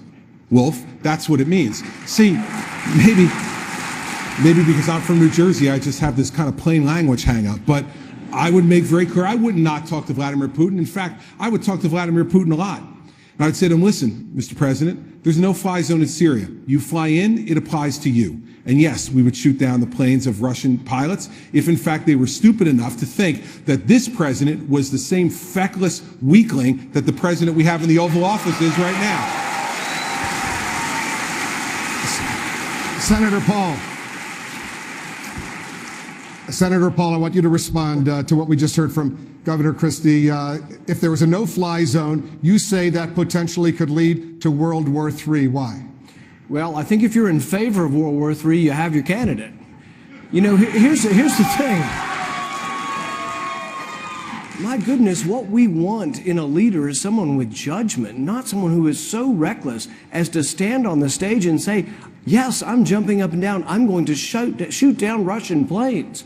Russia already flies in that airspace. It may not be something we're in love with the fact that they're there, but they were invited by Iraq and by Syria to fly in that airspace. And so if we announce that we're going to have a no-fly zone, and others have said this, Hillary Clinton's also for it, it is a recipe for disaster. It's a recipe for World War III. We need to confront Russia from a position of strength, but we don't need to confront Russia from a point of recklessness that would lead to war. This is something, this type of judgment, you know, it's having that kind of judgment, who you would appoint and how you're going to conduct affairs, that is incredibly important. I mean, I think when we think about the judgment of someone who might want World War III, we might think about someone who might shut down a bridge because they don't like their friends. They don't want to, they want to get a Democrat. So I think we need to be very careful. Governor Christie. Well, Wolf, I'll tell you what reckless is. What reckless is calling Assad a reformer. What reckless is allowing Russia to come into Crimea and Ukraine. What reckless is inviting Russia into Syria to team with Iran. That is reckless. And the reckless people are the folks in the White House right now. Barack Obama and Hillary Clinton are the reckless people. And if you think that a no-fly zone is a reckless policy, you're welcome to your opinion. But how's it working so far? As we have 250,000 Syrians murdered, slaughtered, millions running around the world, running for their lives, it's not working. We need to try something else, and that is not reckless. All right, let's go back. Hugh and Dana. Governor Bush. Commander-in-Chief question. You said that Mr. Trump is not qualified to be president because he's not qualified to deal with Vladimir Putin. Why are you better qualified to deal with Vladimir Putin than Mr. Trump? Because first of all, I know what I don't know. I know what I don't know. I would seek out, as I have, the best advice that exists. I won't get my information from the shows. I don't know if that's Saturday morning or Sunday morning. I don't know which one. I will seek out the best advice, and I will create a strategy, and I will persuade the American people what the role of America should be. I've laid out a policy of rebuilding our military. All of the talk that we're saying here, most of which I agree on, frankly, requires a much stronger military. We now have a lack of readiness that is quite scary.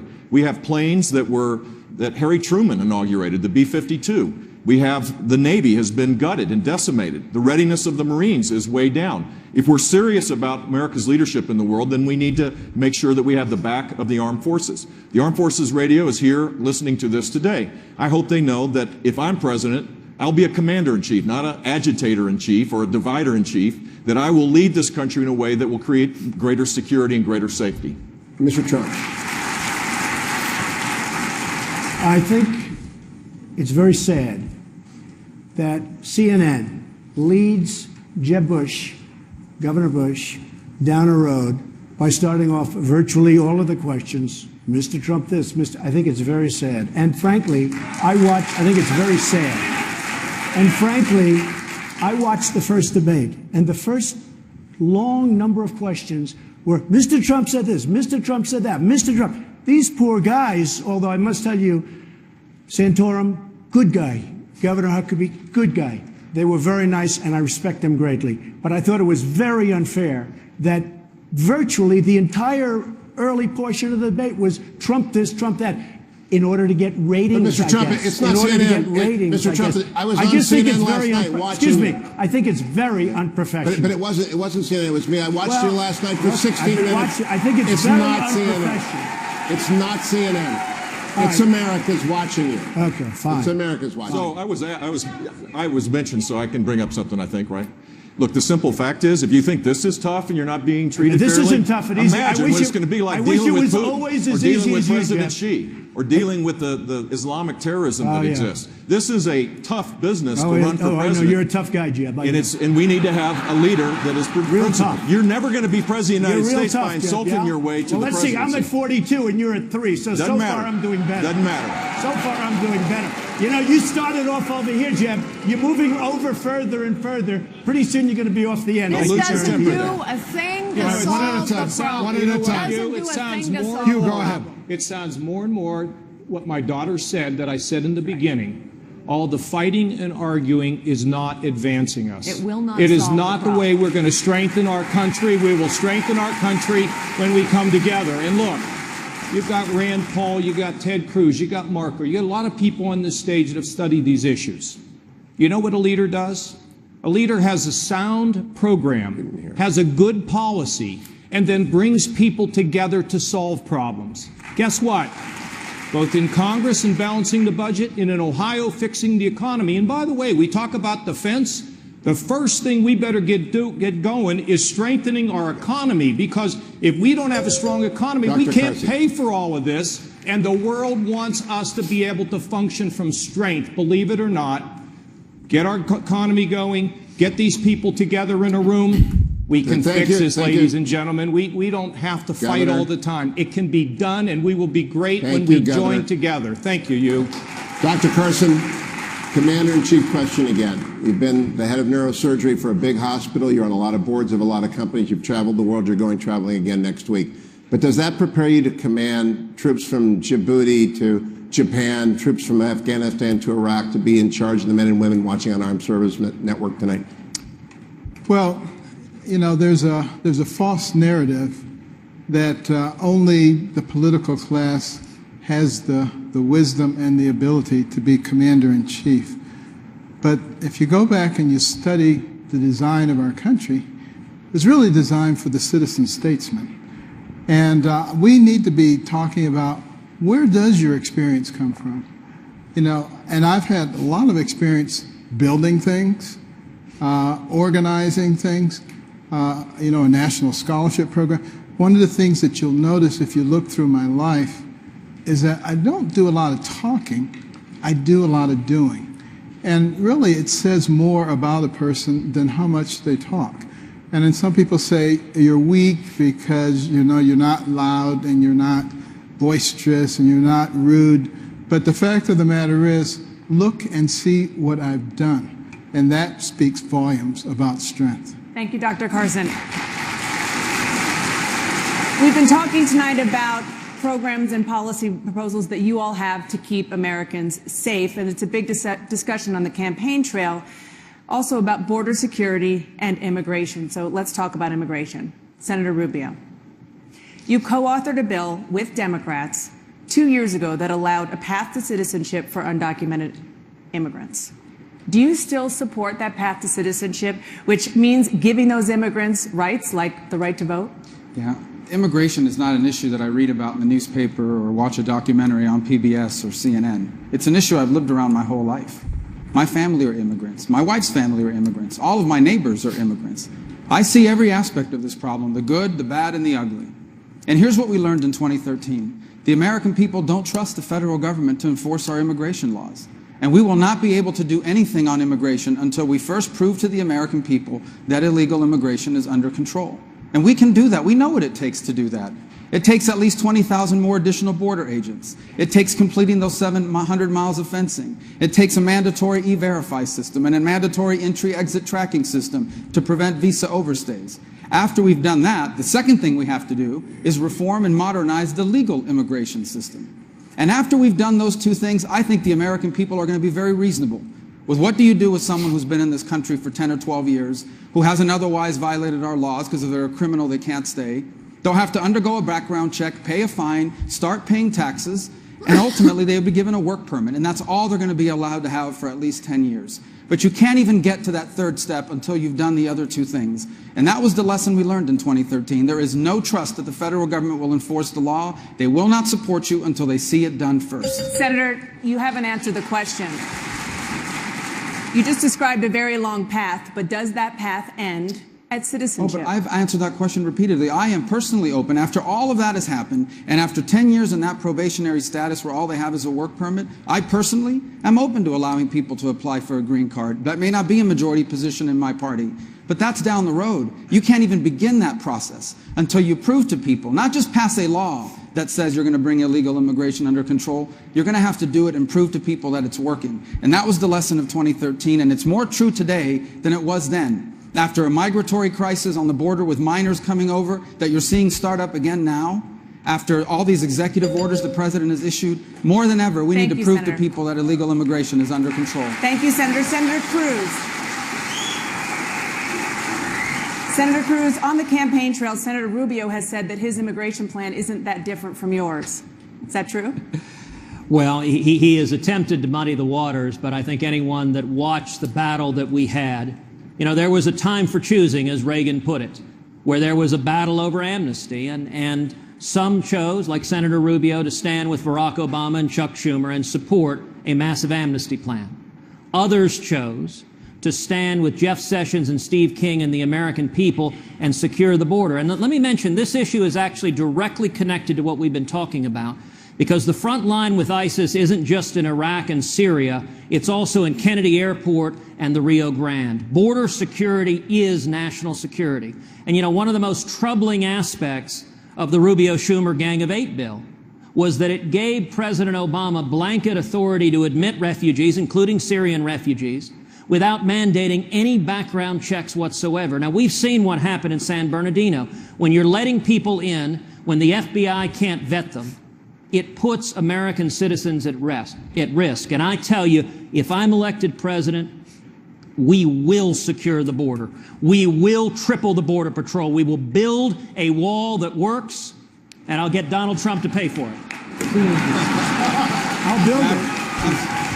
Dana. Thank you. Senator Rubio, please. Yeah, a couple points. In 2013, we had never faced a crisis like the Syrian refugee crisis now. Up until that point, a refugee meant someone fleeing oppression, fleeing communism, like it is in my community. As far as Ted's record, I'm always puzzled by his attack on this issue. Ted, you support legalizing people who are in this country illegally. Ted Cruz supported a 500% increase in the number of H-1B visas, the guest workers that are allowed into this country, and Ted supports doubling the number of green cards. So I think what's important for us to understand is there is a way forward on this issue that we can bring our country together on. And when I'm president, I will do it. And it will begin by bringing illegal immigration under control and proving it to the American people. Dana. Senator Cruz. Look, I understand that Marco wants to raise confusion. It is not accurate what he just said, that I supported legalization. Indeed, I led the fight against his legalization and amnesty bill. And you know, there was one commentator that put it this way, that for Marco to suggest our record's the same, it is like suggesting the fireman and the arsonist have the same record because they're both at the scene of the fire. He was fighting to grant amnesty and not to secure the border. I was fighting to secure the border. And this also goes to trust. Listen, on campaign trails, candidates all the time make promises. You know, Marco said he learned that the American people didn't Senator trust Cruz, the federal government. No, Dana, he you need to campaigned in Florida promising to lead the fight against amnesty. Support legalizing he people that are in this campaigned country promising illegally. to lead the fight against Ladies amnesty. and gentlemen, then he did this is exactly why that. the Dana, I'm sorry. Senator Cruz, This is can an you important answer that point. question, please? Does Ted Cruz rule out ever legalizing people that are in this country illegally now? Senator Cruz? I have never supported legalization. Do you rule it out? I have never supported legalization, and I do not intend to support legalization. And let me tell you how you do this. What you do is you enforce the law. What you do is you enforce the law. Ms. Fiorina, please wait your turn. We're going to get to you on this. Go ahead, Sorry, Senator you haven't Cruz. gotten to me. This Senator is why Cruz, the go ahead. nation is fed up with the political class. What you do is you enforce the law. I've laid out a very, very detailed immigration plan on my website, tedcruz.org. It's 11 pages, existing federal law, and in particular, the question of what to do with people who are here now. You enforce the law. That means you stop the Obama administration's policy of releasing criminal illegal aliens. Do you know how many illegal aliens Bill Clinton deported? 12 million. Do you know how many illegal aliens George W. Bush deported? 10 million. We can enforce the laws, and if we secure the border, that solves the problem. And as president, I will solve this problem and secure the border. Mr. Trump, you like to say that you restarted this conversation in the campaign. I think I did. So who do you side with? Who do you side with in this? Senator Rubio or Senator Cruz? I have a very hard-line position. We have a country or we don't have a country.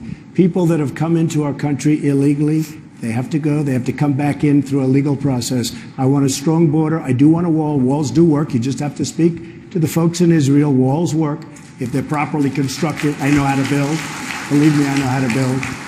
But I feel a very, very strong bind, and really I'm bound to this country. We either have a border or we don't. People can come into the country. We welcome people to come in, but they have to come in legally. Thank you. Governor Bush, listening to this, do you think this is the tone, this immigration debate, that Republicans need to take to win back Hispanics into your party, especially states like where we are in Nevada that has a pretty large Hispanic community? No, it isn't, but it's an important subject to talk about for sure. And I think people have good ideas on this.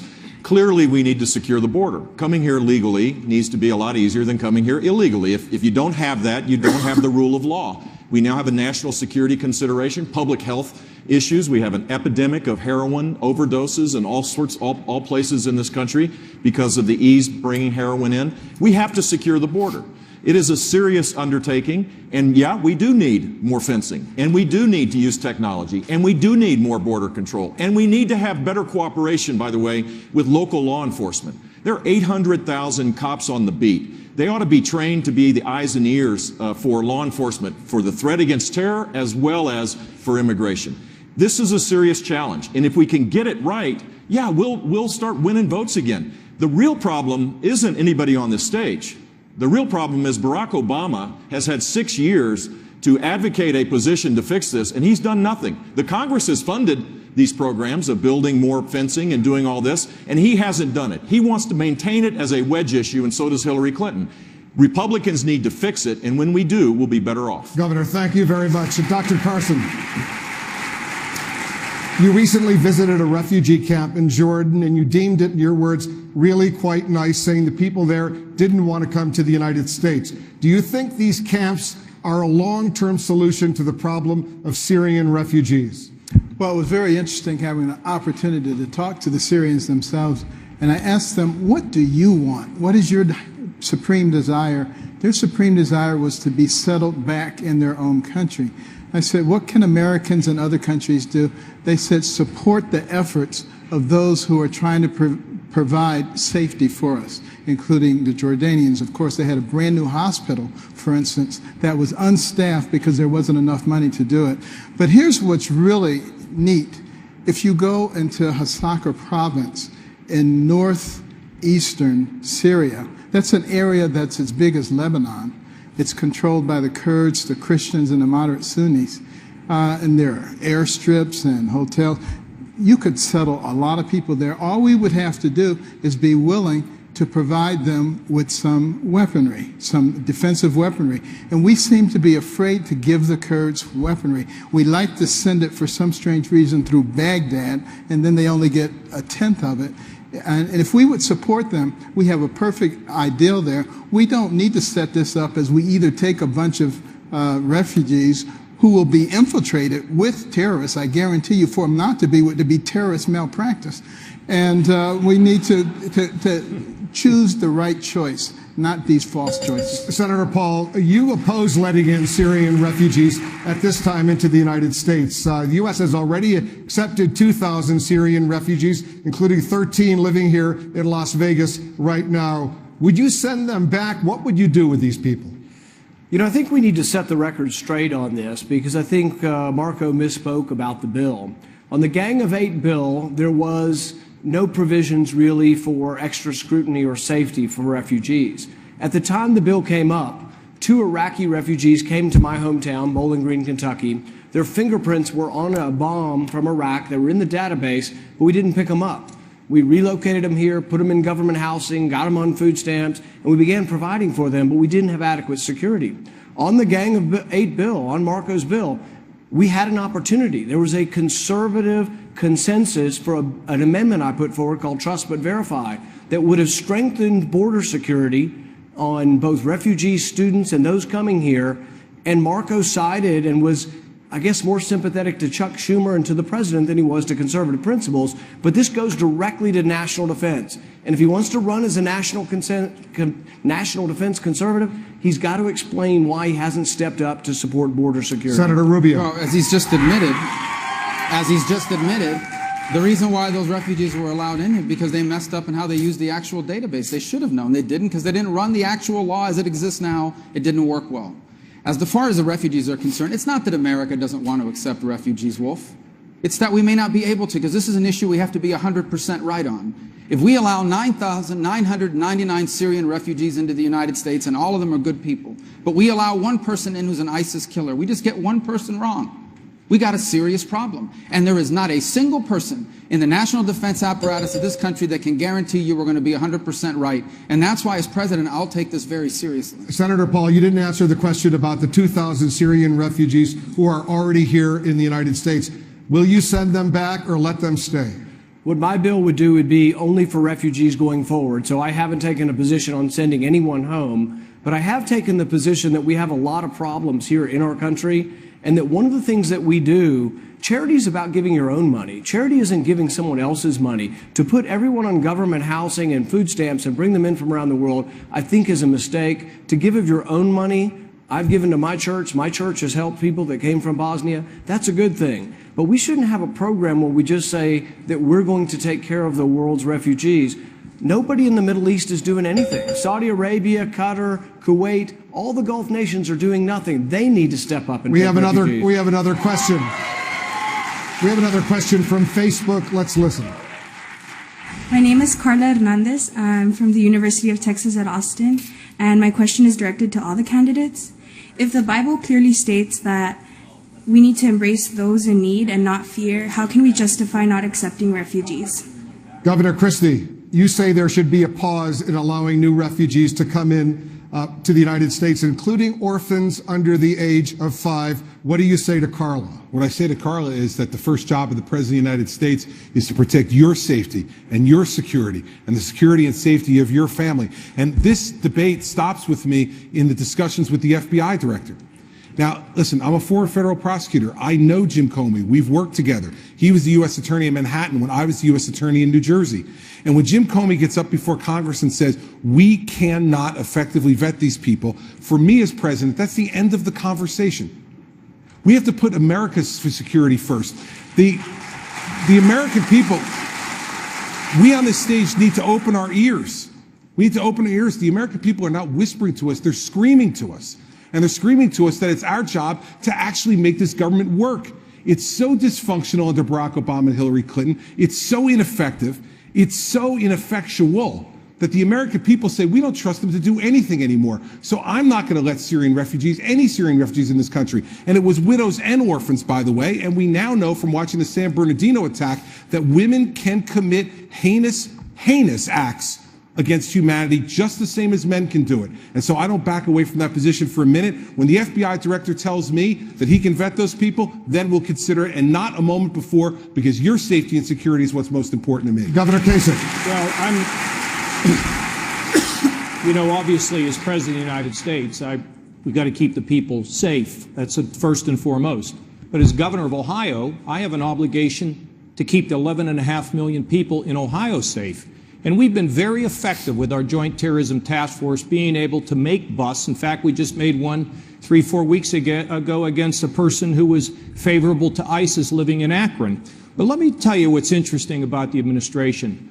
We had Central American minors that were placed in Ohio, and we never knew a thing about it. We didn't know where they were. And in fact, we know now that some of them, there is a case going on where some of them may have been human trafficked. So when the administration tells me we have a great vetting process, the proof's in the pudding. They sent these minors to us. Our schools were disrupted. We didn't know where they were, and bad things happened to them. And now they tell me that we ought to be able to admit these Syrian refugees. So, Wolf, look, people have accused me at times of having too big of a heart. And that's okay. But I have to also say I must keep the people of my state safe. So we take a pause. Thank you, Governor. There's much more coming up. We are only just beginning. Coming up, what other global hotspots await the next president of the United States? Welcome back to the CNN Facebook Republican presidential debate. We're here at the Venetian, Las Vegas. Tonight we've been focusing in a lot on the Middle East, but let's turn to some other world threats that you will potentially face as commander-in-chief. Ms. Fiorina, candidates here have called the North Korean leader Kim Jong-un a maniac who is mentally unstable. Last week he said he now has a hydrogen bomb. If you're elected president, what would you do about Kim Jong-un? Well, first, Kim Jong-un is a dangerous leader, without a doubt. And both Republican and Democrat administrations have been completely ineffective in dealing with him. So we must continue to isolate him. We will need China as part of that strategy. China is a rising adversary. So one of the things we have to do if we want China's support is to push back on China. They too recognize one thing: strength and their own economic interest. I have done business in China for 25 years, so I know that in order to get China to cooperate with us, we must first actually retaliate against their cyber attacks so they know we're serious. We have to push back on their desire to control the trade route through the South China Sea, through which flows $5 trillion worth of goods and services every year. We cannot let them control the disputed islands, and we must work with the Australians, the South Koreans, the Japanese, and the Filipinos to contain China. And then we must ask for their support and their help with North Korea, because believe it or not, China is as concerned about Kim Jong-un as we are. Dr. Carson, what would you do about Kim Jong-un? Well, I definitely believe that he's unstable, and I do, in fact, believe that China has a lot more influence with him than we do. But we also recognize that North Korea is in severe financial straits, and they have decided to use their resources to build their military rather than to feed their people and to take care of the various humanitarian responsibilities that they have. We can capitalize upon that.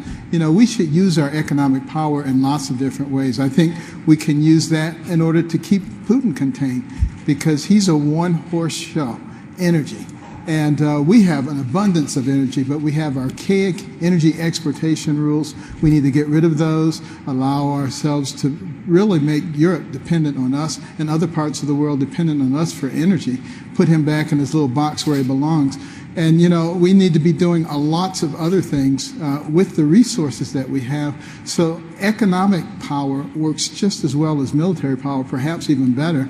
And speaking of that, our military needs to be upgraded. You know, you look at things like our Ohio-class submarines, they're 25 years old. Our Minuteman III missiles, they are 34 years old. Our B-52 bombers, 50 years old. You know, if we don't get the military right, nothing else matters. Thank you, Dr. Carson. Dana and Hugh, you have some questions as well. Governor Christie, you've said if China launches a cyber attack against the U.S. on your watch, quote, they're going to see cyber warfare like they have never seen before. What exactly would that response look like? Well, what it would look like is we have one of the great advantages of America being the open society that we are, is we're not hiding things from the American people. But China every day is conducting business in a way that it hides things from their people. So if they want to come in and attack all the personnel records in the federal government, which they've done, and which they now have my social security number and my fingerprints, as well as maybe some other folks who are on this stage, the fact is they need to be fought back on. And what we need to do is go at the things that are most sensitive and most embarrassing to them, that they're hiding, get that information and then put it out in public. Let the Chinese people start to digest how corrupt the Chinese government is, how they steal from the Chinese people, and how they're enriching oligarchs all throughout China. They need to understand that. And we need to take those type of steps. This president has seen personnel records of people who have sacrificed for the American people and for the federal government stolen by the Chinese, and he's done nothing in return. This is why I said at the beginning, that this administration, Barack Obama and Hillary Clinton, through their foreign policy, have betrayed the American people, because the weakness they've displayed has led to Putin's incursions in the Middle East and in Eastern Europe, and has led to significant problems in the Middle East as well, and the death and murder of lots of folks. Governor Bush, what you just heard from Governor Christie, are you concerned that that could really escalate with China, that they would retaliate and, for example, as the NSA has said, attack the U.S. and maybe its power grid, which the Chinese have the capability to do? I completely agree with Chris, and this administration has been so lax. Think about it. Hillary Clinton's using a private server where classified information goes by. This is a serious administration. The president receives an inspector general's report that the Office of Personnel Management could be hacked into. They had antiquated firewalls. 23 million files are in the hands of the Chinese, allegedly, including, by the way, members of the press, it turns out, last week. Maybe that's the only part that's good news, so that you guys can get a feel for what it's like now to see this type of attack. This is something we have to have the best defensive capabilities. We need to coordinate all of our efforts with the private sector. We need to give them liability relief so that we can do that. And offensively, we need to have capability second to none. We need to create a situation where they know that there will be adverse impacts if they continue to do what they're doing. They'll respect that. They'll respect the United States that is serious about protecting our infrastructure. If we don't do it, we'll continue to see exactly what's happening, not just from the Chinese, by the way, the Russians and rogue actors, including ISIS. This is a serious part of the 21st century security challenge that we face. Mr. Trump, Dr. Carson just referenced the single most important job of the president, the command, the control, and the care of our nuclear forces. And he mentioned the triad. The B-52s are older than I am. The missiles are old. The submarines are aging out. It's an executive order. It's a commander-in-chief decision. What's your priority among our nuclear triad? Well, first of all, I think we need somebody absolutely that we can trust, who's totally responsible, who really knows what he or she is doing. That is so powerful and so important. And one of the things that I'm frankly most proud of is that in 2003, 2004, I was totally against going into Iraq because you're going to destabilize the Middle East. I called it very strongly, and it was very important. But we have to be extremely vigilant and extremely careful when it comes to nuclear. Nuclear changes the whole ballgame. Frankly, I would have said, get out of Syria, get out. If we didn't have the power of weaponry today, the power is so massive that we can't just leave areas that 50 years ago or 75 years ago we wouldn't care. It was hand-to-hand combat. The biggest problem this world has today is not President Obama with global warming, which is inconceivable. This is what he's saying. The biggest problem we have today is nuclear proliferation, and having some maniac, having some madman go out and get a nuclear weapon. That's, in my opinion, that is the single biggest problem that our country faces. Of the three legs of the triad, though, do you have a priority? Because I want to go to Senator Rubio after that. I think to me, nuclear is just the power, the devastation is very important to me. Senator Rubio, do you have a response? I do. Well, first, let's explain to people home what the triad is. Maybe a lot of people haven't heard that terminology before. The triad is our ability of the United States to conduct nuclear attacks using airplanes, using missiles launched from silos or from the ground, and also from our nuclear subs, ability to attack. And it's important, all three of them are critical. It gives us the ability at deterrence. Now, some have become more critical than others, for example, the submarines. And that's the Ohio-class submarine that needs to be modernized. The air component also needs to be modernized. The B-52, as someone earlier pointed out, is an outdated model that was flown by the grandparents of people that are flying it now. And we need a serious modernization program as well on our silo-launched missiles. All three are critical for the defense. Thank you, Senator Rubio. Some of you on this stage have questioned whether your opponents have the temperament, the right temperament, to be in control of the nuclear codes. Dana, you have a question on this. Mr. Trump, just this weekend, you said Senator Cruz is not qualified to be president because he doesn't have the right temperament and acted like a maniac when he arrived in the Senate. But last month, you said you were open to naming Senator Cruz as your running mate. I did. So why would you be willing to put somebody who's a maniac one heartbeat away from the presidency? But I've gotten to know him over the last 3 or 4 days. He has a wonderful temperament. He's just fine. Don't worry about it. Okay. Senator Cruz. Senator Cruz, you have not been willing to attack Mr. Trump in public, but you did question his judgment in having control of America's nuclear arsenal during a private meeting with supporters. Why are you willing to say things about him in private and not in public? Dana, what I said in private is exactly what I'll say here, which is that the judgment that every voter is making of every one of us up here is who has the experience, who has the vision, who has the judgment to be commander-in-chief. That is the most important decision for the voters to make. That's a standard I'm held to, and it's a standard everyone else is held to. And I will note, in the whole course of this discussion about our foreign policy threats, it actually illustrates the need for clarity of focus. My daughters, Caroline and Catherine, came tonight. They're 7 and 5, and you think about the Los Angeles schools canceling their schools today.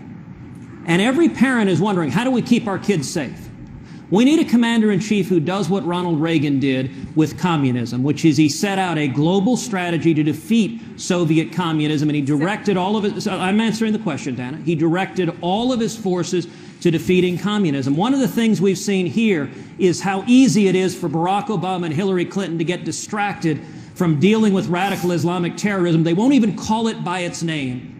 We need a president who stands up, number one, and says we will defeat ISIS, and number two, says the greatest national security threat facing America is a nuclear Iran. Senator, a lot of people have seen these comments you made in private. I just want to clarify. What you're saying right now is you do believe Mr. Trump has the judgment to be commander-in-chief. What I'm saying, Dana, is that is a judgment for every voter to make. But what I can tell you is all 9 of the people here would make an infinitely better commander-in-chief than Barack Obama or Hillary Clinton. Thank you, Senator. And there is a real danger, Dana, when people get distracted. I'm answering the question, Wolf. There's a real danger when people get distracted by peripheral issues. They get distracted by democracy building. They get distracted about military conflicts. We need to focus on defeating jihadism. ISIS and Iran have declared war on America, and we need a commander-in-chief who will do everything necessary to keep our children safe. Thank you, Senator. And I will do everything necessary to keep our children safe. Thank you, Senator. We're a month and a half away now from the first real test. Who will be the Republican presidential nominee? Hugh, you have a question. Mr. Trump, my listeners tell me again and again they're worried that Hillary Clinton will win the White House because you run as an independent. Are you ready to reassure Republicans tonight that you will run as a Republican and abide by the decision of the Republicans? I really am. I'll be honest. I really am. I mean, people have been putting me to traction. I really am. I can apply. Dr. Carson. Excuse me, can I just finish? Oh, please. I've gained great respect for the Republican leadership. I've gained great respect for many, and I'm going to even say all, I mean, in different forms, for the people on the dais. No, in different forms. In different forms. But I have great respect for the people I've met through this process. I've never done this process before. I've never been a politician. I mean, for the last 6 months, I've been a politician. But I will tell you, I am totally committed to the Republican Party. I feel very honored to be the front runner. And I think I'll do very well if I'm chosen. If I'm so fortunate to be chosen, I think I'll do very well. Polls have come out recently say I would beat Hillary. I will do everything in my power to beat Hillary Clinton. I can promise you. Dr. Carson, Mr. Trump just committed to stay the distance regardless of the result. How about you? Well, you know, the statement that I made last week that I would leave the party was contingent upon whether, in fact, the party acts like they have in the past with a lot of subterfuge and dishonesty, or like they're going to act now, because I spoke to Reince Priebus and he assured me that the Washington Post writer had it all wrong and that they're not going to be engaging in anything to thwart the will of the people. That's why I got into this race as a member of We the People, to try to bring some honesty and integrity back to the process. All right, candidates, we have more coming up when we come back. Everyone will have an opportunity to explain why this particular candidate, each of you on the stage, believes he or she should be the Republican presidential nominee. Debt. We are not projecting power from bankruptcy court. To me, there is no greater threat than our debt. I'm the only fiscal conservative on the stage because I'm willing to hold the line on all spending. I hope you'll consider me in the election. Thank you very much. Governor Kasich. No Republican has ever been elected President of the United States without winning Ohio. Let me give you a little tip on how you win Ohio. It's reform, it's hope, it's growth, it's opportunity, and it's security. The people of Ohio are the people of America. The people of America are reflected in Ohio. Our message has to be big and bold and positive and connect, not just with people's heads, but also connect with their hearts. If we do it, we will beat Hillary Clinton, and we will run the White House, and we will strengthen and fix America. I promise you. Governor Christie.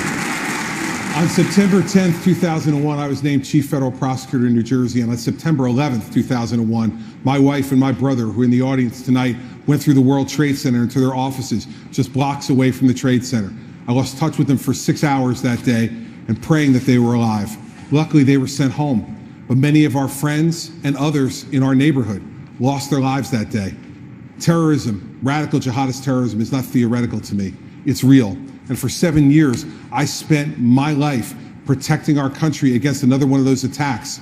You won't have to worry when I'm President of the United States whether that can be done, because I've already done it. I want the chance to do it again to protect you, your children, and your families. If you give me the chance and give me your vote, I will protect America from the wars that are being brought to our doorstep. Ms. Fiorina. I too remember September 11th. I remember immediately putting into place security procedures all throughout our company that did business in 170 countries where we thought corporate interests would be attacked next. To take our country back, to keep our nation safe, we have to begin by beating Hillary Clinton. We need to unify our party.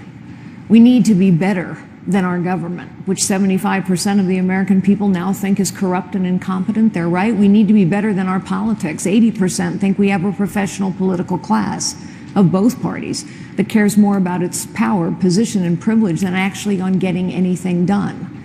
We need to unify our party. We need a real conservative in the White House. And we need to beat Hillary Clinton to take our country back and keep our nation safe. I can. I am. And together, if you join me, we will take our country back. Governor Bush. Ask yourself, which candidate will keep you and our country safer, stronger, and freer? Hillary Clinton has aligned herself with Barack Obama on ISIS, Iran, and the economy. It's an alliance doomed to fail. My proven record suggests that, and my detailed plans will fortify our national and economic security. And my proven record as governor will give you a sense that I don't make false promises. I deliver real results. For America to be safe and sound, I ask for your support. Thank you all very much. Senator Rubio. Thank you. As we near the end of this year, we enter one of the most important elections in a generation. For what's at stake in this election is not simply what party is going to be in charge, but our very identity as a people and as a nation.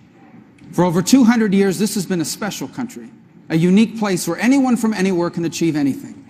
But now millions of Americans feel like they're being left behind, insecure in their future and unsafe in the face of terrorism. This election is about electing a president that will restore our economic vibrancy so that the American dream can expand to reach more people and change more lives than ever before, and rebuild our military and our intelligence programs so that we can remain the strongest nation on earth. Tonight, I ask you for your vote. If you do this, we will rebuild this country, and together we will usher in a new American century, the greatest era in the history of this great land. Senator Cruz.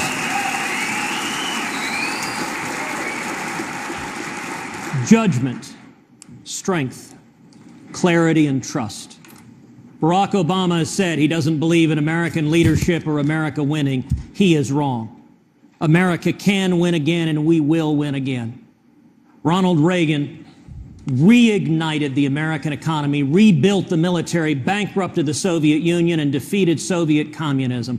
I will do the same thing, cutting taxes, cutting regulation, unleashing small businesses, and rebuilding the military to defeat radical Islamic terrorism. Our strategy is simple. We win, they lose. We've done it before, and we can do it again. Dr. Carson. I've been fortunate enough to travel to 58 different countries, and I thank God every day that I was born in this country, the most exceptional country that the world has ever known. And I want to make sure that we preserve that exceptionalism for the next generation. My mother told me if I worked hard and I believed in American principles and I believed in God, anything is possible. I believe that is true, and that's why I'm not anxious to give away American values and principles for the sake of political correctness. Mr. Trump. Our country doesn't win anymore. We don't win on trade. We don't win on the military. We can't defeat ISIS. We're not taking care of our great people, the veterans. We're not taking care of them. We have to change our whole way. Our healthcare system is a disaster. It's going to implode in 2017, just like you're sitting there. Doesn't work. Nothing works in our country. If I'm elected president, we will win again. We will win a lot. And we're going to have a great, great country, greater than ever before. Thank you. Thanks to all the Republican presidential candidates. That does it for this Republican presidential debate. On behalf of everyone at CNN, we want to thank the candidates, Facebook, the Republican National Committee, and the Venetian Las Vegas. My thanks also to Hugh Hewitt and Dana Bash. We especially want to wish everyone a very Merry Christmas, Happy Holidays, especially to our soldiers, sailors, airmen, and Marine protecting our nation around the world. Anderson Cooper picks up our coverage.